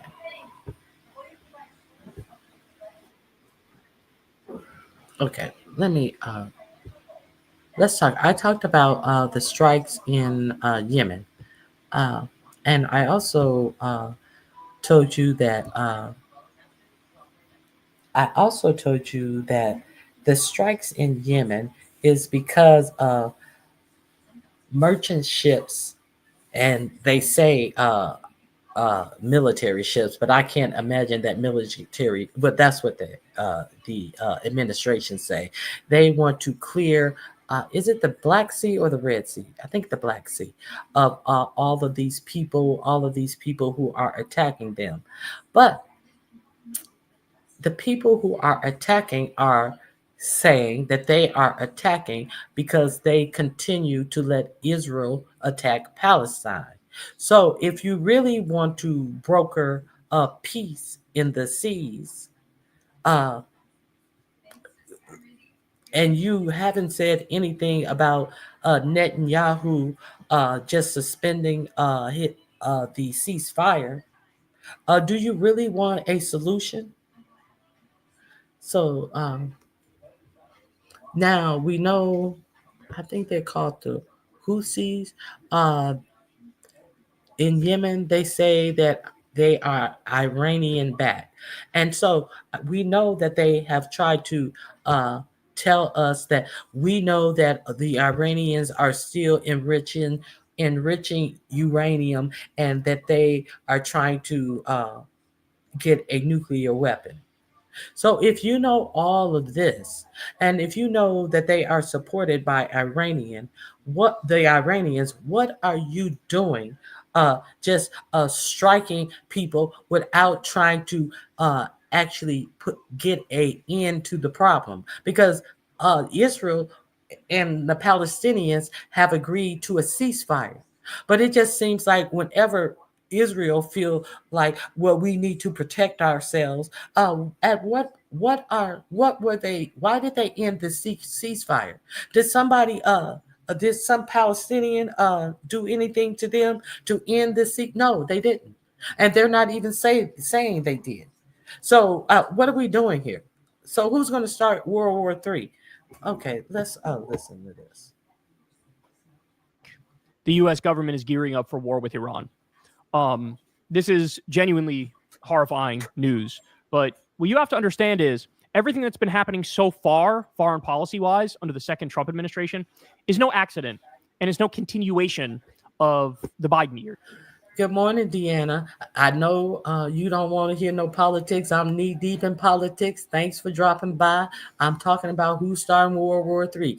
We sitting up here striking people in the Red Sea or the Black Sea, and we about to get a nuclear weapon up our behinds if we are to believe our administration that Iranians are actually have nuclear weapons. But it's good to see you. I hope you go live, and I'll be over there to check you out. Years. So people looked at the bombing of the Houthis the other day, bombing of Yemen the other day, and they looked at that more or less as a continuation of Biden's strategy. But that's not the case. As you all know, Trump is warmongering with Panama and Greenland and Mexico and Iran and Venezuela and Somalia and Yemen and this laundry list of countries. And this is all purposeful. Let me play this here for you. This is Senator Rick Scott, and he's going to tell you this is now the mainstream Republican senator position on Iran. Listen closely to what he says here. This is very important. Every democracy in the world has got to say, stop doing business with Iran. The only way we can do it is hopefully we have to destroy their economy. It's horrible for the Iranian people, but it's the only way to prevent them from having a nuclear weapon. And maybe we're going to have to go in, or Israel's going to have to go in and destroy their ability to create a nuclear weapon, because they cannot have. You hear this? Maybe we're going to have to go in and destroy their nuclear weapons. So maybe we're going to have to go in and destroy their nuclear weapons. If they got nuclear weapons, are we going to be able to even get in? But the whole point of what's going on out there has to do with Israel's strikes. So now we're going to have to fight World War III for people who we are actually giving weapons to and who are steadily striking in the Gaza Strip. That is just in 45-47's own words, is just rubble now. And what the fuck we doing? I just don't get it. And people just don't want to say how ridiculous all of this is. Okay. That's all I got to say about it. It absolutely ridiculous. Let's continue. Not have a nuclear weapon. So thank God Trump's there. He said maybe we're going to have to go in and destroy their nuclear weapons. Maybe we're going to have to go in. This is what he said. Now, remember, when Trump was president last time, he was presented with a number of options vis-a-vis Iran. And you know which option he picked? Literally the most hawkish option of illegally assassinating Qasem Soleimani, who was a top Iranian commander on the ground, who, by the way, at the time was fighting ISIS. So he acted as the de facto Air Force of ISIS. He picked the most hawkish position. That was the first term, too. This term, he's even more unhinged. So here you have Rick Scott saying the quiet part out loud, going, we might have to go in there and do something about this. We might have to bomb their nuclear facilities, bro. All right, ready? This gets scarier. Ready? Look at this. So Trump came out the other day. He's talking mostly about bombing the Houthis in Yemen, right? Then you get this line. Every shot fired by the Houthis will be looked upon from this point forward as being a shot fired from the weapons and leadership of Iran. And Iran will be held responsible and suffer the consequences, and those consequences will be dire. This doesn't even require an analysis. He's just saying it. The Houthis have made clear what their intentions are and what they've been doing. They've been blockading the ships and making sure that they don't go to Israel. And the reason they're doing that is because Israel is doing a genocide of Palestinians in Gaza with U.S. money and weapons. So they said, hey, stop the genocide and we'll stop seizing the ships, right? Now, what does the U.S. do? They don't do that. They continue the genocide, and then they try to bomb the shit out of Yemen. By the way, killing many women and children in the process, right? But now, of course, the Houthis aren't going to back down. They've made clear the only way we'll back down is if you stop the genocide. So it's only a matter of time until the Houthis strike back. And then what? Well, you heard it here. You heard it here.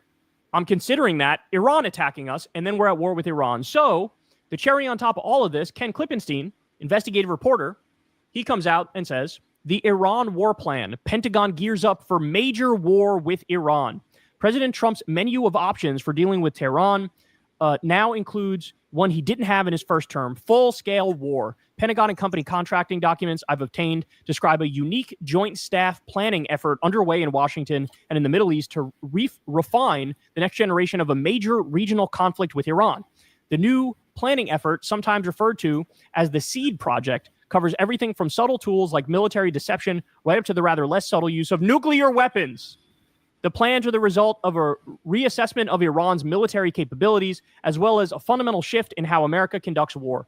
Look, with basically the implosion of Hezbollah, that's one of their biggest proxies in the region. And now Netanyahu and Israel and the U.S. are looking at this as an opportunity, like, hey, let's strike now while they're weak. Also, do you guys remember, this is a very famous old tweet of Trump, where he says something to the effect of, with Obama's poll numbers being low, he might go to war with Iran to try to make them go back up, which shows you how he thinks. This is how he thinks. Oh, do I want the public to support me more? Do I want to make my poll numbers go up? Well, a nice war would help out with that, wouldn't it? The rally around the flag effect, as it's called. But the problem in this instance is I think he's misreading the situation.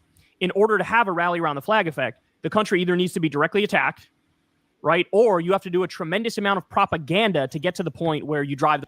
And we all know that 4547 is a propagandist, but he is very poor at it. Hey, Brown Sugar 74, grand rising to you. So I'm gonna leave you guys. There are some more links in.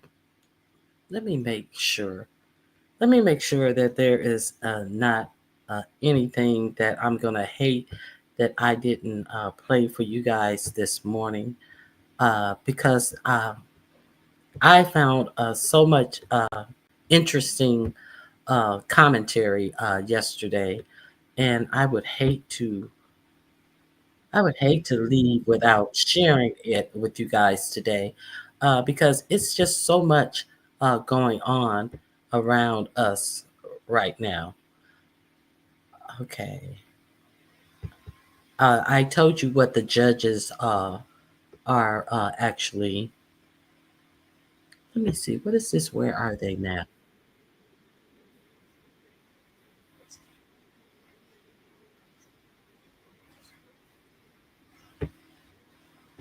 Let me see.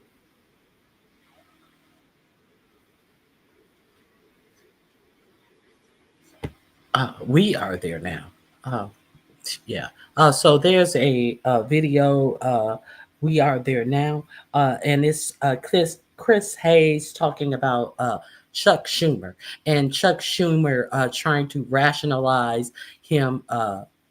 Excuse me, I gotta sneeze. Yeah, excuse me. Rationalize voting for that continuing resolution as if Trump is just not going to walk all over him and continue to do what he has been doing. At what point do the Democrats need to fight like there is no tomorrow? Because it is clear that Project 2025 is in full effect, and it is not. It should be clear that 4547 is not going to pay attention to any judge's ruling. So are we just gonna sit up here and try to play regular politics up and until he appeals all of these cases that he is losing up to the Supreme Court? And what about the Supreme Court rulings? Will he even follow them? Is it their fault that he is this way because of the Supreme Court letting during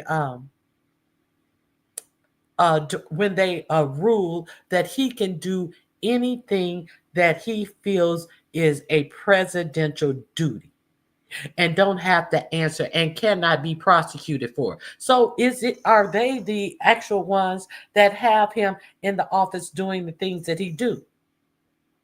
Okay, they have so far they have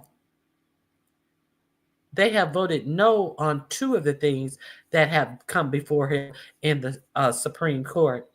But what are they going to do with all the rest of this stuff? Like the one where they say that they have to rehire 24,000 employees. They have to hire some more employees who were actually over making sure what was it? The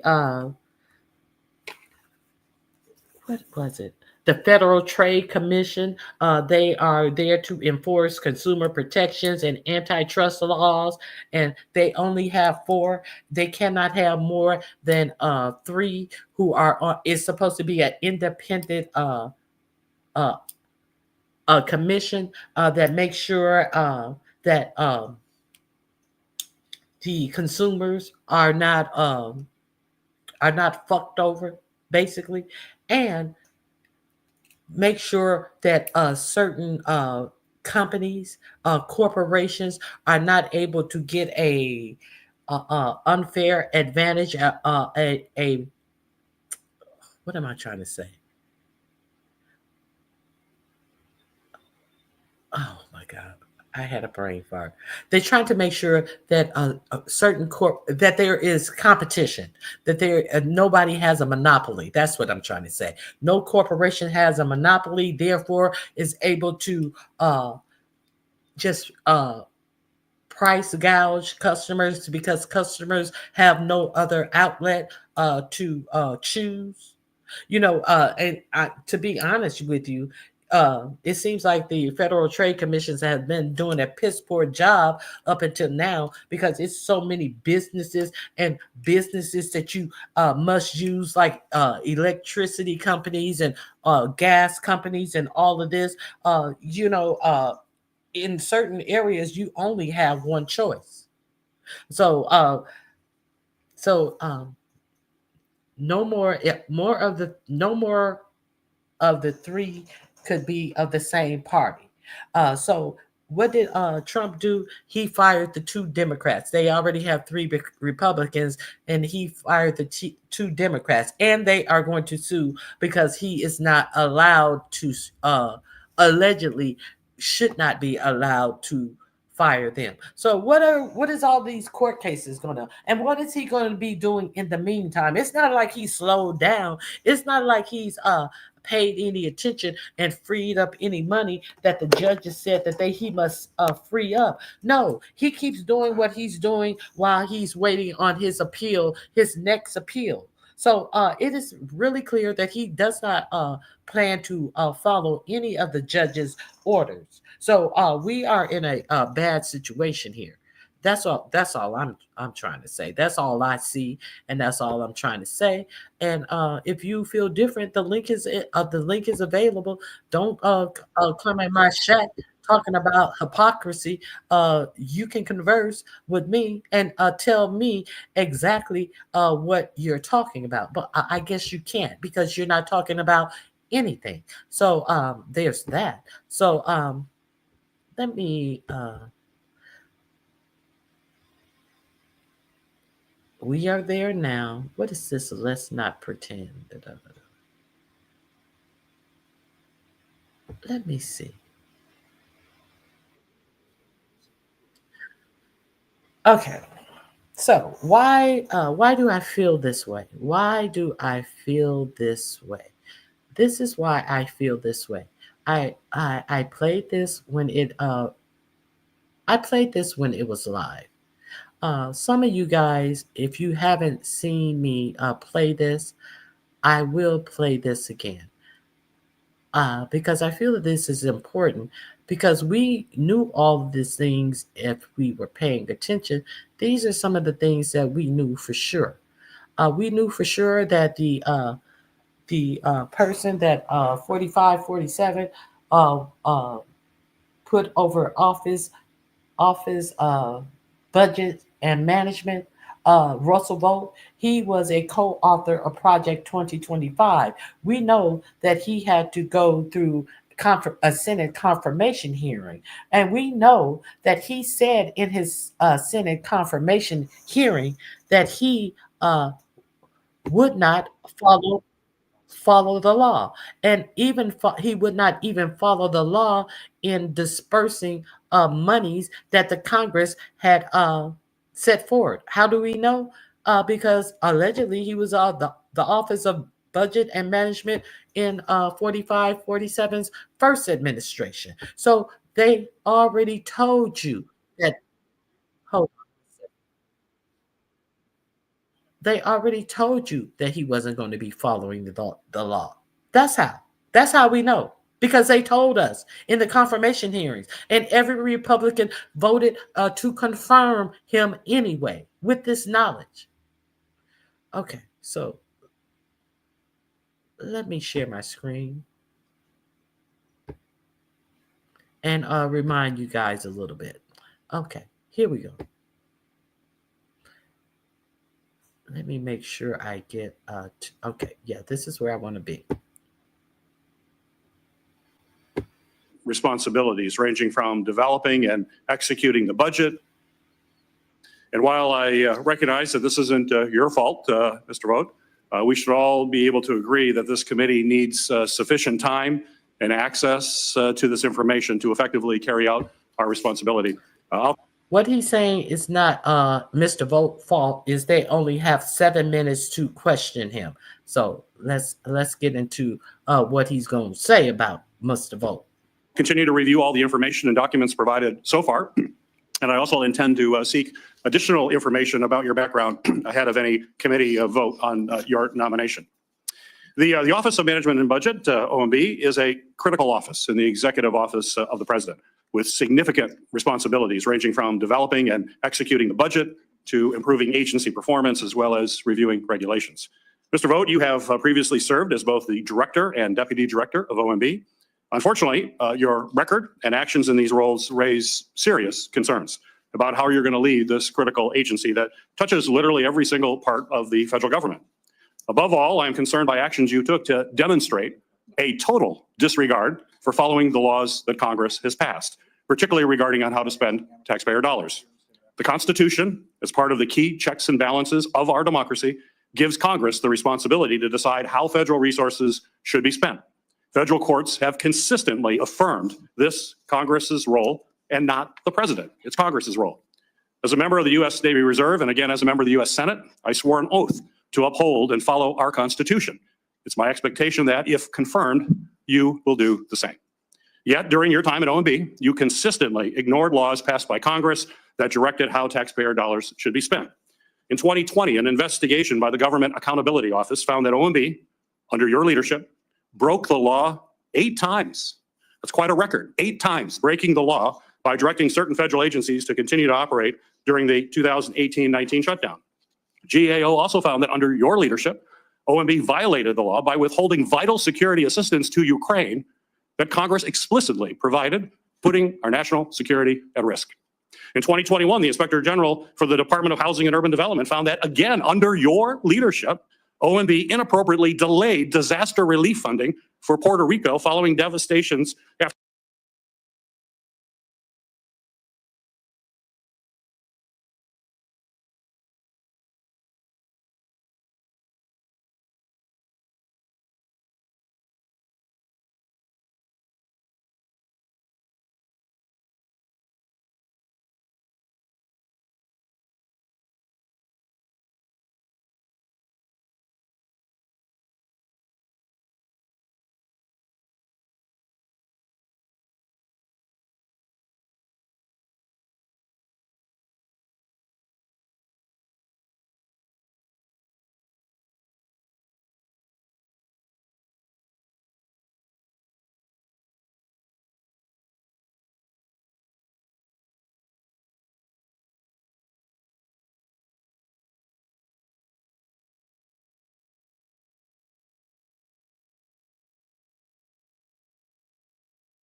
after Hurricane Maria. People who were hurting, people who were suffering, people who were not knowing where they're going to put a roof over their head and have food in their belly, and you inappropriately delayed disaster funding to those people in need. OMB knowingly delayed getting critical resources to communities following a disaster, even after we passed a law specifically requiring the funds to be dispersed on time. As communities across our country continue to face devastating natural disasters, including these recent wildfires in Los Angeles, I find it very concerning that you played a critical role in slowing down needed federal assistance to people who were desperate. I'm deeply concerned by another action you pushed for during your time in OMB to replace nearly 50,000 nonpartisan career civil servants with appointees whose only qualifications is that they're politically loyal. Politically loyal.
Loyal. Not that they're competent, not that they follow the law. They have to be politically loyal. That's unacceptable.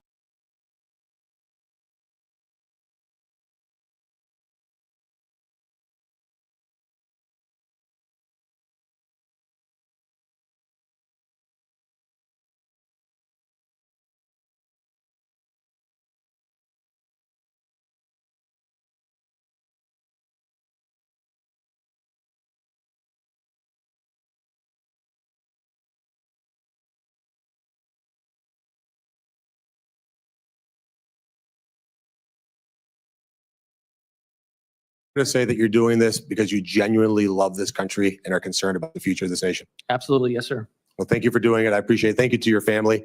It is an absolute sign of patriotism for you to be here. Look forward.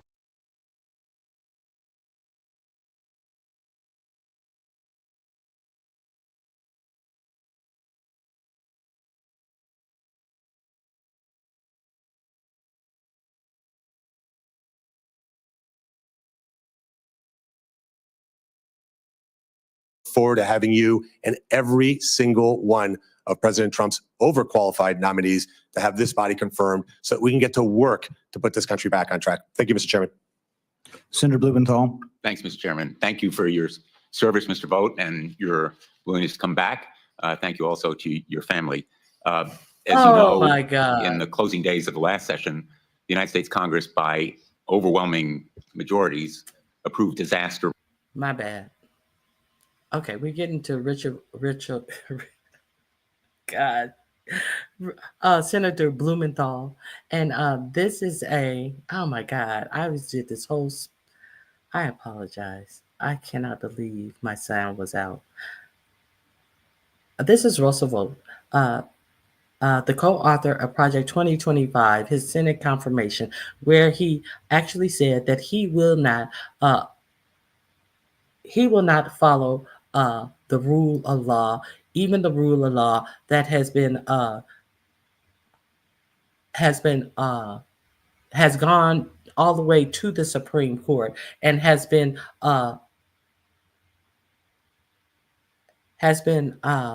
also proven that the Supreme Court agrees that these are the laws of the land. Has gone to the highest court, and so with facing these questions about rule of law, the Office of Budget and Management said that he would go over it with the administration, and then they would figure out what they are to do.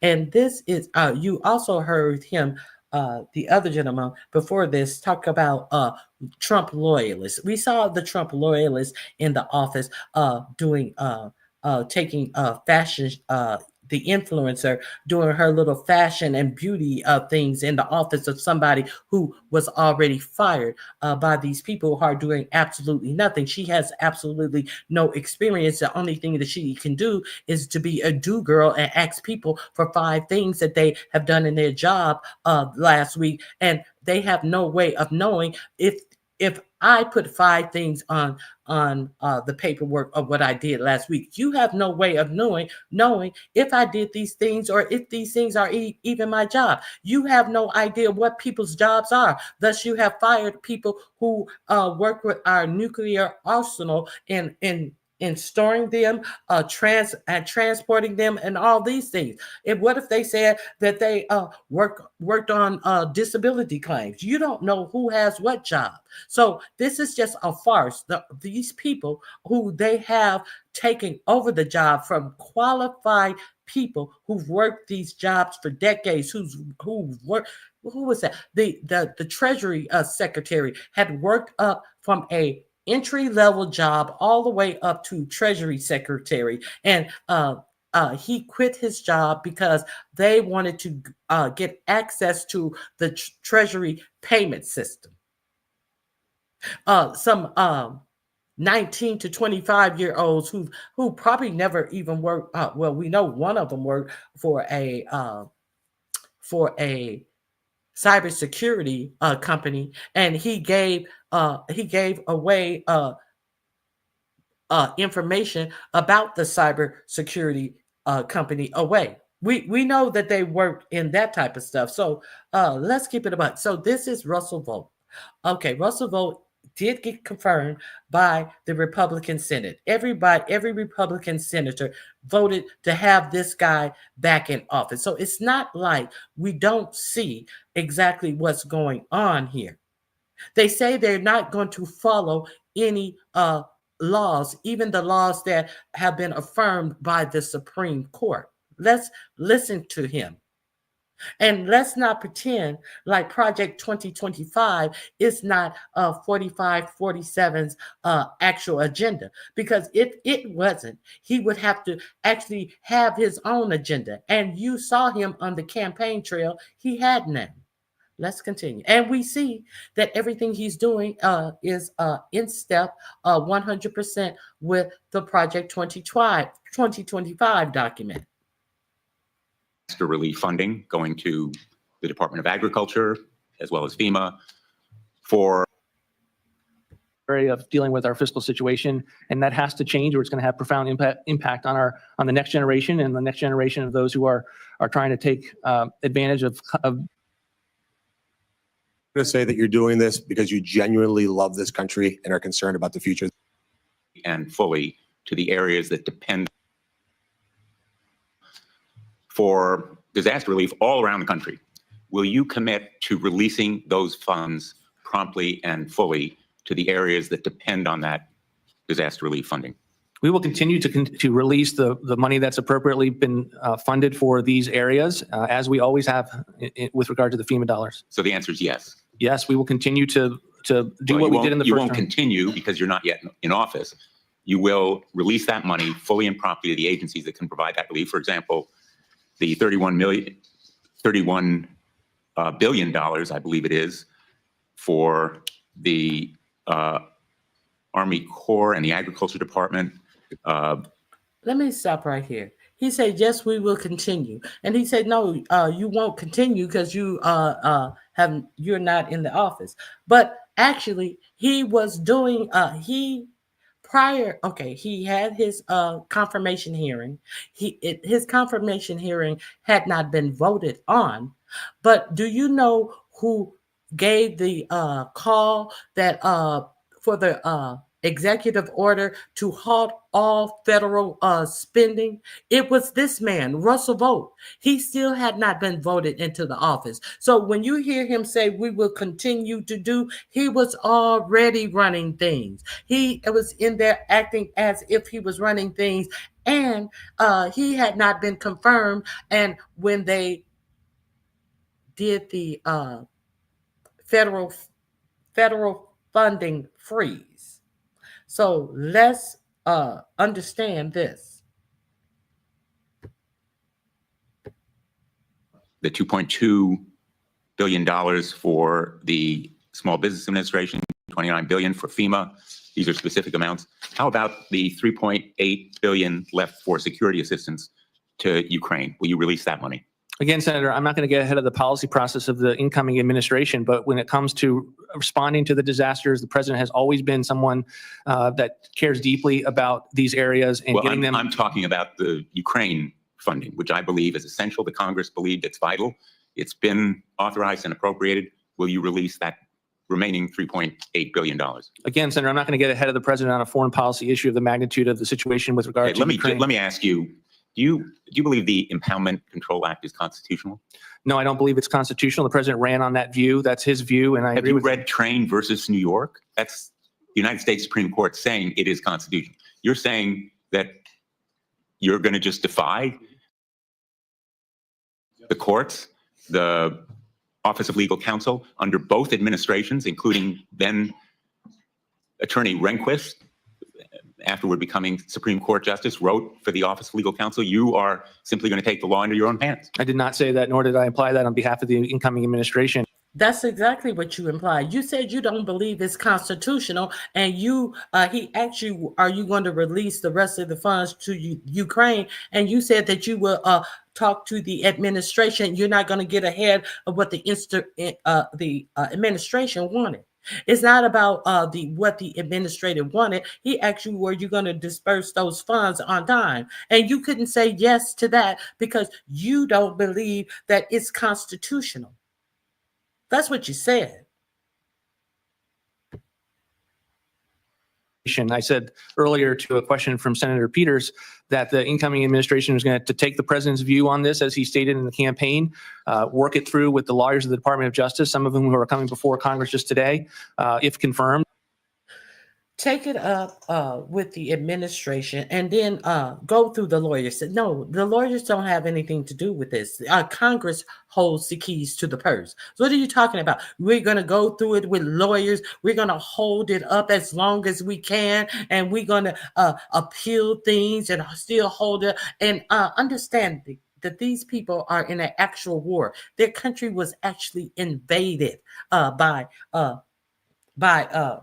45, 47, obviously good Judy. And this is what he's saying. Let's continue. And to put that through a policy process, and I can't We're going to go through it with the lawyers, and then we're going to put that through a policy process.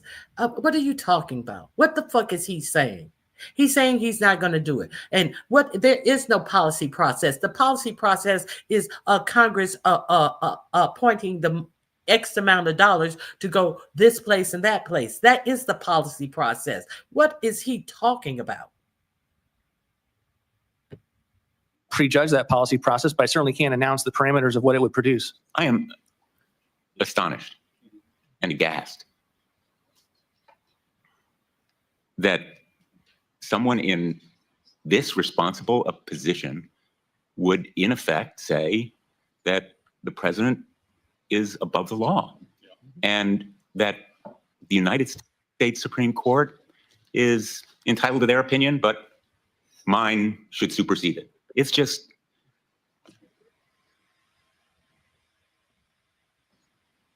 baffling that we are in this, I think, unprecedented moment in the history of this country. And I think our colleagues should be equally aghast, because this issue goes beyond Republican or Democrat. It's bigger than one administration or another. It's whether the law of the land should prevail, or maybe it's up for grabs, depending on what the president thinks. I think it is fundamental, and I hope you will reconsider this view. And I'm going to put it in a question for the record to give you an opportunity to recast your answer, which I think should be disqualifying for both sides of the aisle, frankly, because what goes around comes around. The next administration could be Democratic, could be independent, but the Supreme Court in Train versus New York said it's constitutional. That's been the clear consensus. So let me move on. I'm the ranking member of the Veterans Affairs Committee.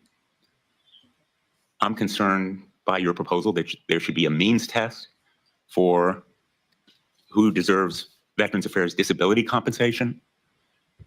For me, nothing's more important than caring for our veterans.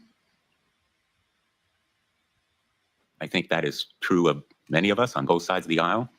Do you believe that veterans should receive disability benefits only if they qualify under some kind of means test? Senator, the president has been a firm supporter of veteran spending, of getting veterans everything that they need. That was always reflected in all of the budgets that the president sent to the Hill. And I fully I'm going to interrupt you with apologies because my time is running out. Do you believe there should be a means test for disability benefits going to veterans? Again, I'm not going to speak to the. So you're not going to answer that question, but you have in the past taken the position there should be a means test. The president has always fully supported veteran spending and put forward everything that they need for that the Department of VA does, and I fully expect that to continue. Do you believe that disability compensation benefits for veterans should be eliminated if any veteran has a disability rating below 30%? Senator, I'm not here on behalf of what I think, but I'm here on behalf of the president. That is the proposal from the Center for Renewing America, the organization that you founded. Do you continue to believe it? It's a think tank that I currently am the president of. It is not the agenda of the incoming president of the United States. And so I'm here on behalf of being his nominee. Okay, the incoming president of the United States has absolutely no policy agenda. So we are clear on that all of the policy agenda has come from this person. And I just wanted to let you know who this is coming from. They're talking about firing 83,000 people from the VA. And that is some of the people who actually assist who work in veterans hospitals. So I'm going to leave you guys. Bernice, the whole confirmation for Russell Vought is in my description box. It is, let me see, it is under the, you should really listen to this confirmation hearing. What is the name of this? It's under Let's Not Pretend and Review, because I want us to review this. I covered the whole Senate confirmation in one of my earlier lives. So I just felt that it was imperative that we not forget that Russell Vought, the co-author of Project 2025, actually sat up here and told them that he would not follow the law. And he said that they would take it through their own procedures. So I just wanted you to know, do not be surprised if when these claims come in, that he won't follow the law. Okay, so I'm going to leave you guys with this. Let me find this. Everybody is running out of money. Every program, it's under Remember This. It's the next to the last link. Under Remember This, I want you to remember this confirmation hearing. I apologize. I'm going to leave you guys with this because we are just being told a bunch of lies about what can and cannot be done in our government. We have looked at the wealth gap steadily increase, and we are still have a federal minimum wage of $7.45, I believe. While everything around us is going up, these people who we have in elected office cannot bring themselves to pay people a living wage. There was something that I had. Oh man, there is something that I had for this live about about President Biden having a hard time to get the minimum wage up to $15, and he was unable to get it up to $15. Even some Democrats voted against the $15 living wage. Let's be clear. So, like the 10 Democrats who voted for this continued resolution, I think that it is a lot of us, I don't know if it's some of us only vote in some of us don't vote in the primaries. Some of us don't have the opportunity to vote in the primaries. But if you have the opportunity to vote in the primary, it is time to educate ourselves in people who are just sitting in office, taking up space, and not doing anything to close this wealth gap. All of this, oh, we got to cut this, oh, we got to cut that, oh, but we need to give tax cut to multi-billionaires. We must pass this tax cut for them. And nobody can be that stupid to understand that if they had to contribute more taxes, none of these institutions would be in these conditions. But it's not about us. It's about the wealthy. It is until people understand who is driving this economy and who is driving us broke. It is the wealthy. And to have the richest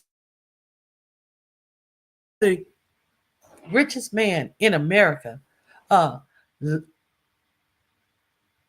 firing people from their jobs for no good reason other than some made-up bureaucracy and their unelected officials. He hasn't even gone through the confirmation stage that he's supposed to go through for this position that he had, and he's talking about unelected bureaucrats. The actual nerve of these people. Hold on one second.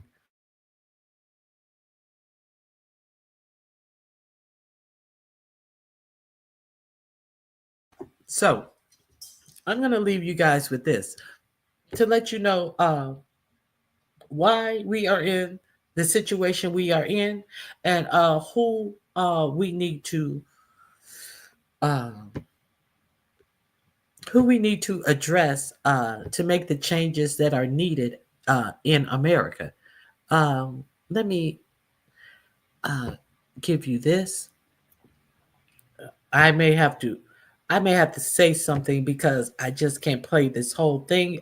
This is, if you're not subscribed to them, A More Perfect Union, go check them out. I like the way they break down content. This is about the biggest tax dodge in history, and they're talking about estate tax. You know, what they start calling the death tax, to make it seems like, oh, how dare you guys make people who are multi-billionaires and multi-millionaires, how dare you charge their children when they get these huge estates when their parents or someone who is a millionaire, billionaires die, and how dare you try to tax their money that they inherit? How dare you? The person who died already paid tax on it. What you guys want to call you guys want to have a death tax? You have to tax somebody when they die? Yes, that person who made the money did pay taxes, and somebody brand new is going to get some brand new money so that they need to pay taxes on. But they have people all of these word games and stuff. Let's hear about how much money and how much money they spend not to pay these taxes. They have to pay accountants and lawyers and all of this stuff to make sure that they don't pay taxes in the whole fucking state that they live in. But they want to claim all of this American pride and all of this bullshit that they try to make like they are so what am I trying to say? Because they try to make like they love America so much that they are such patriots and all of this bullshit. But let's see who these people really are. These people are the people who have the wealth gap as wide as it is. I told you Jeff Bezos is he will hire people to come in to scare you away from getting a union which will which make the workers come together to get better pay and better work situations. But no, he will pay people to do that when he could easily pay his employers. It's not like he's a nickel and dime and all this type of shit to live. How much do you need to live? You ain't even got 13 or 14 kids like the muskrat.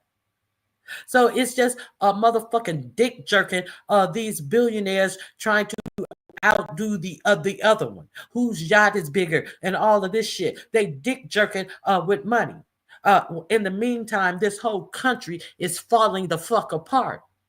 You look at all of these fucking countries, these motherfuckers pulling up their jobs out of California and to go to places like Texas and Florida because they have no state tax. They don't even want to pay state tax. And they say these states make it so uncomfortable and that they can't do business in these states. Why? Because they don't want to pay their employers. Elon Musk moved to Texas, and he is getting his work, his engineering work done from people on visas so he can underpay them as well. He definitely doesn't want to pay any money to the workers. All for me and nothing for you. This shit has got to stop. Fucking death tax. I'm gonna leave you guys with it. Thank you guys for joining me. I appreciate your support. I'm sorry that this really gets under my skin, but I just try to give you guys some information. I hope you guys find it helpful. If you want to support the channel, $ Ronnie Q, I always appreciate you guys being here. Thanks for keeping us informed. You are greatly appreciated for your time and effort. Okay, I appreciate you. I definitely appreciate you. That's exactly what we are seeing.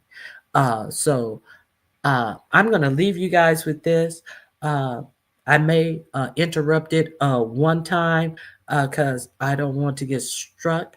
But after this is over, I'm just going to skedaddle on out of here. I appreciate your support. And thank you. Let's hear about this. In history. NVIDIA founder and CEO.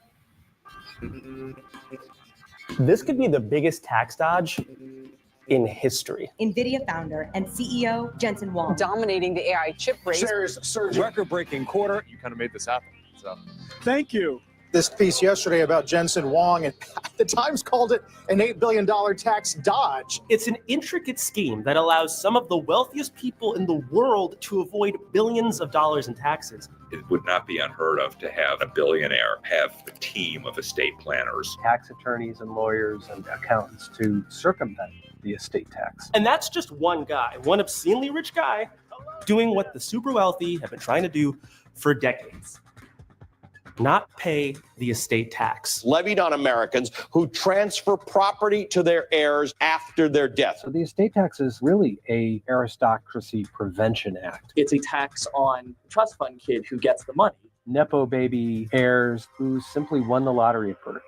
But dodging taxes costs money, accountants, attorneys, and takes some time. So the elites have their sights set on one thing to make their life easier.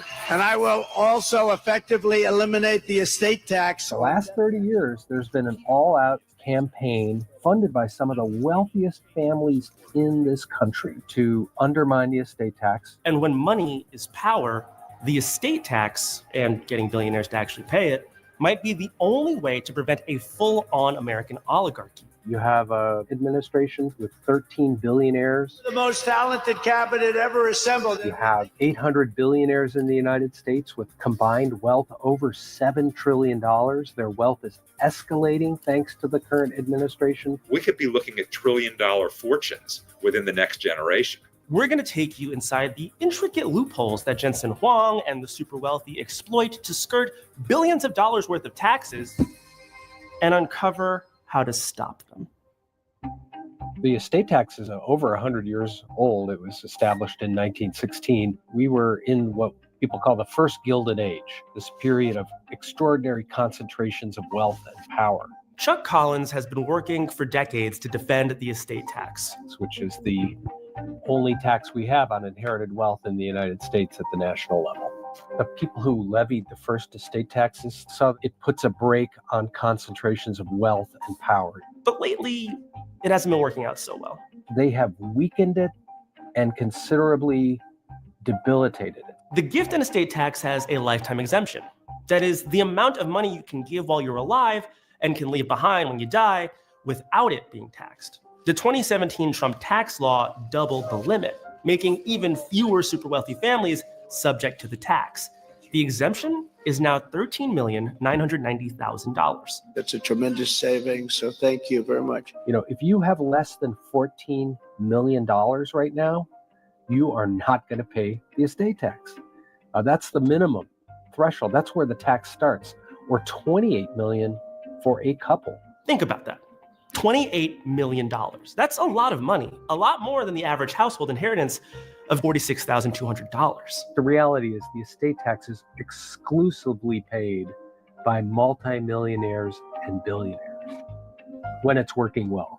The planning for estate and gift tax avoidance is not only perfectly legal, it's not even considered aggressive anymore. It's just basic planning. Bob Lord is a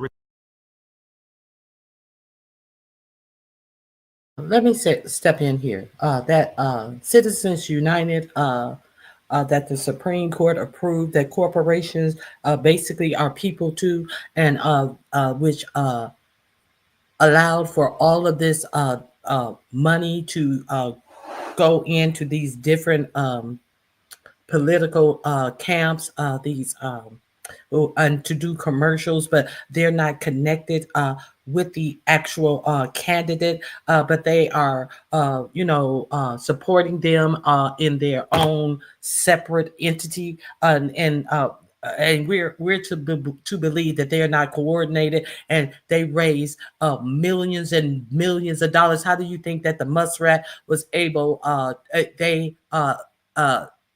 They create super PACs. That's where they put all their money in. How do you think that the Muskrat was able to pay almost in excess of $200 million to get 47 elected, basically? So it's basically buying politicians because of the Citizens United ruling.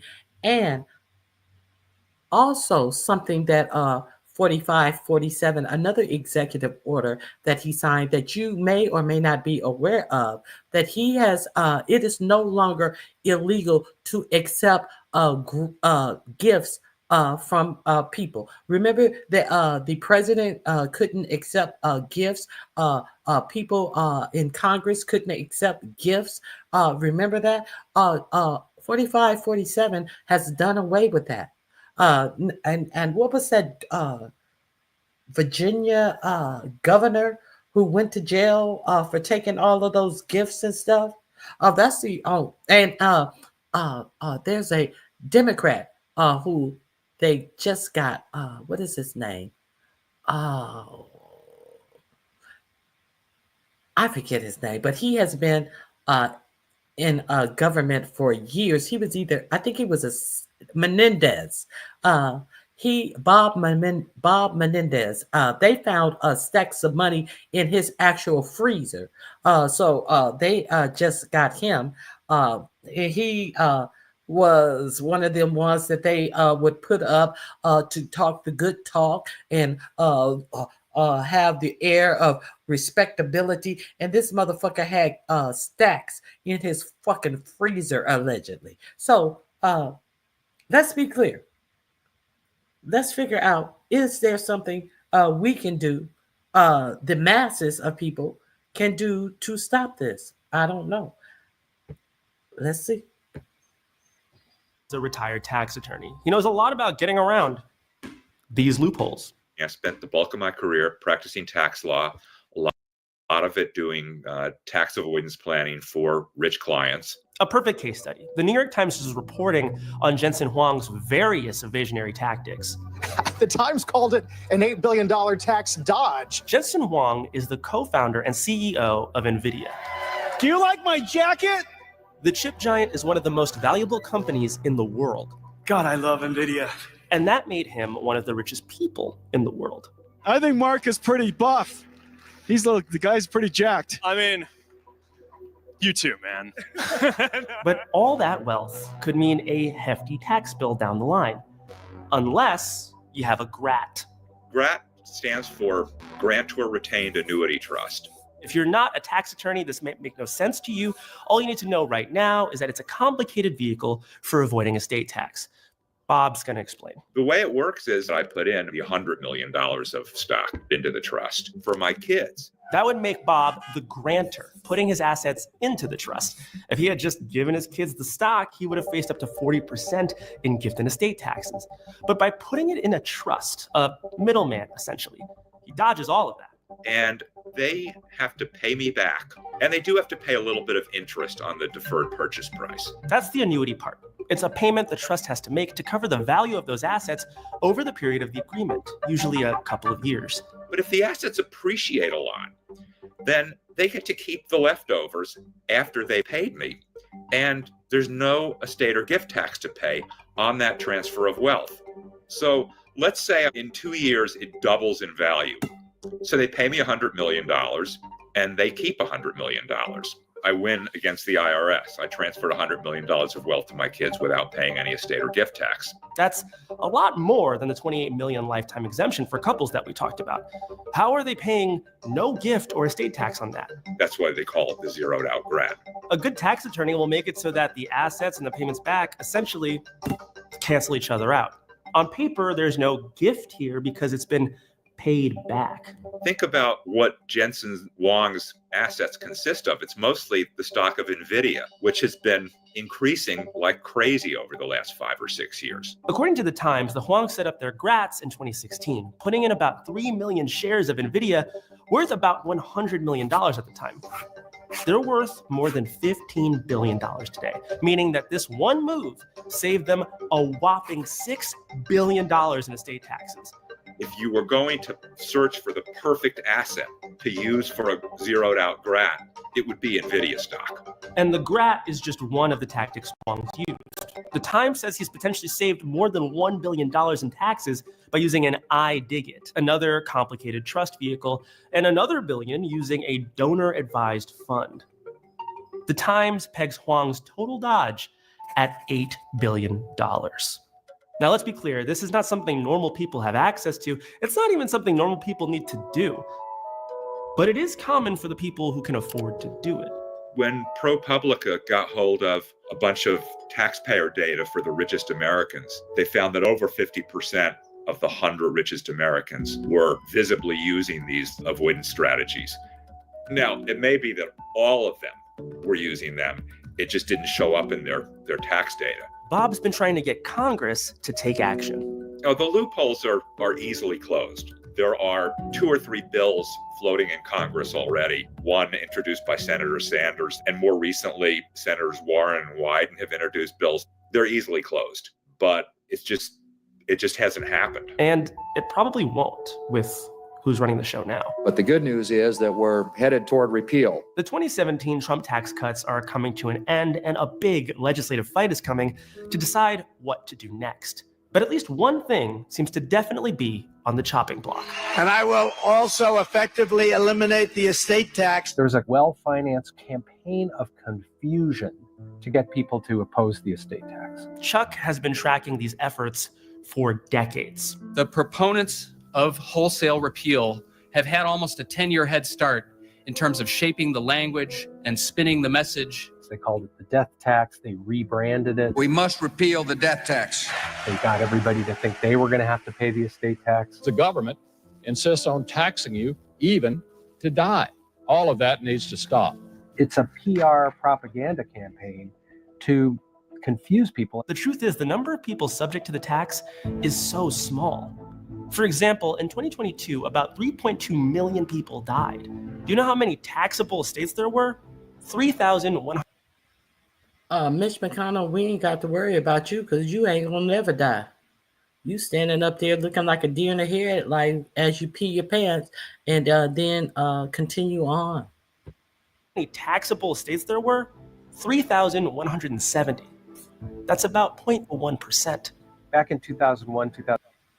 Million people died. Do you know how many taxable estates? All of that needs to stop. It's a PR propaganda campaign to confuse people. The truth is, the number of people subject to the tax is so small.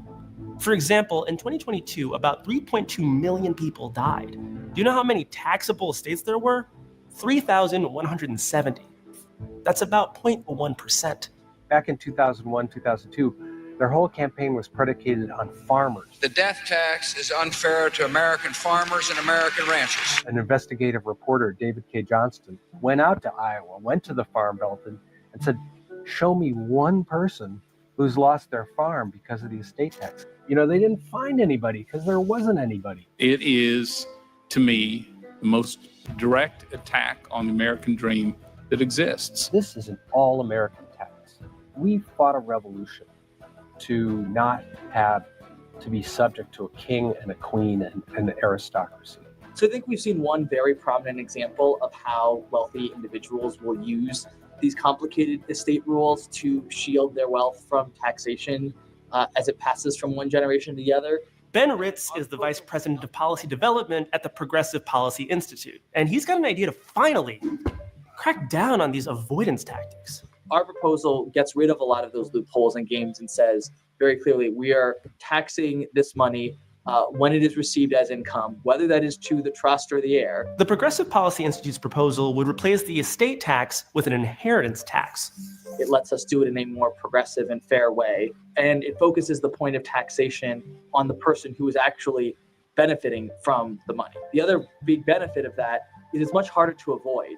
Among other things, the proposal calls for lowering the lifetime exemption to $1 million, taxing inheritances as income with a surtax, and of course, it would deal with that GRAT loophole. Why should they pay no tax on the income they get just by virtue of the luck of their birth, when somebody's paying much higher taxes on the money they earn through their own hard work? So here we are in the second Gilded Age. You know, we are seeing the rise of an oligarch. Wealth at some point becomes insignificant for the goods and services it can buy and becomes important only for the power it buys. Power to own the media, the power to warp and capture our political system. Take over, Elijah. Take over. And yet here we are talking about dismantling the estate tax, the one tax at the federal level that actually slows this concentration of wealth and power.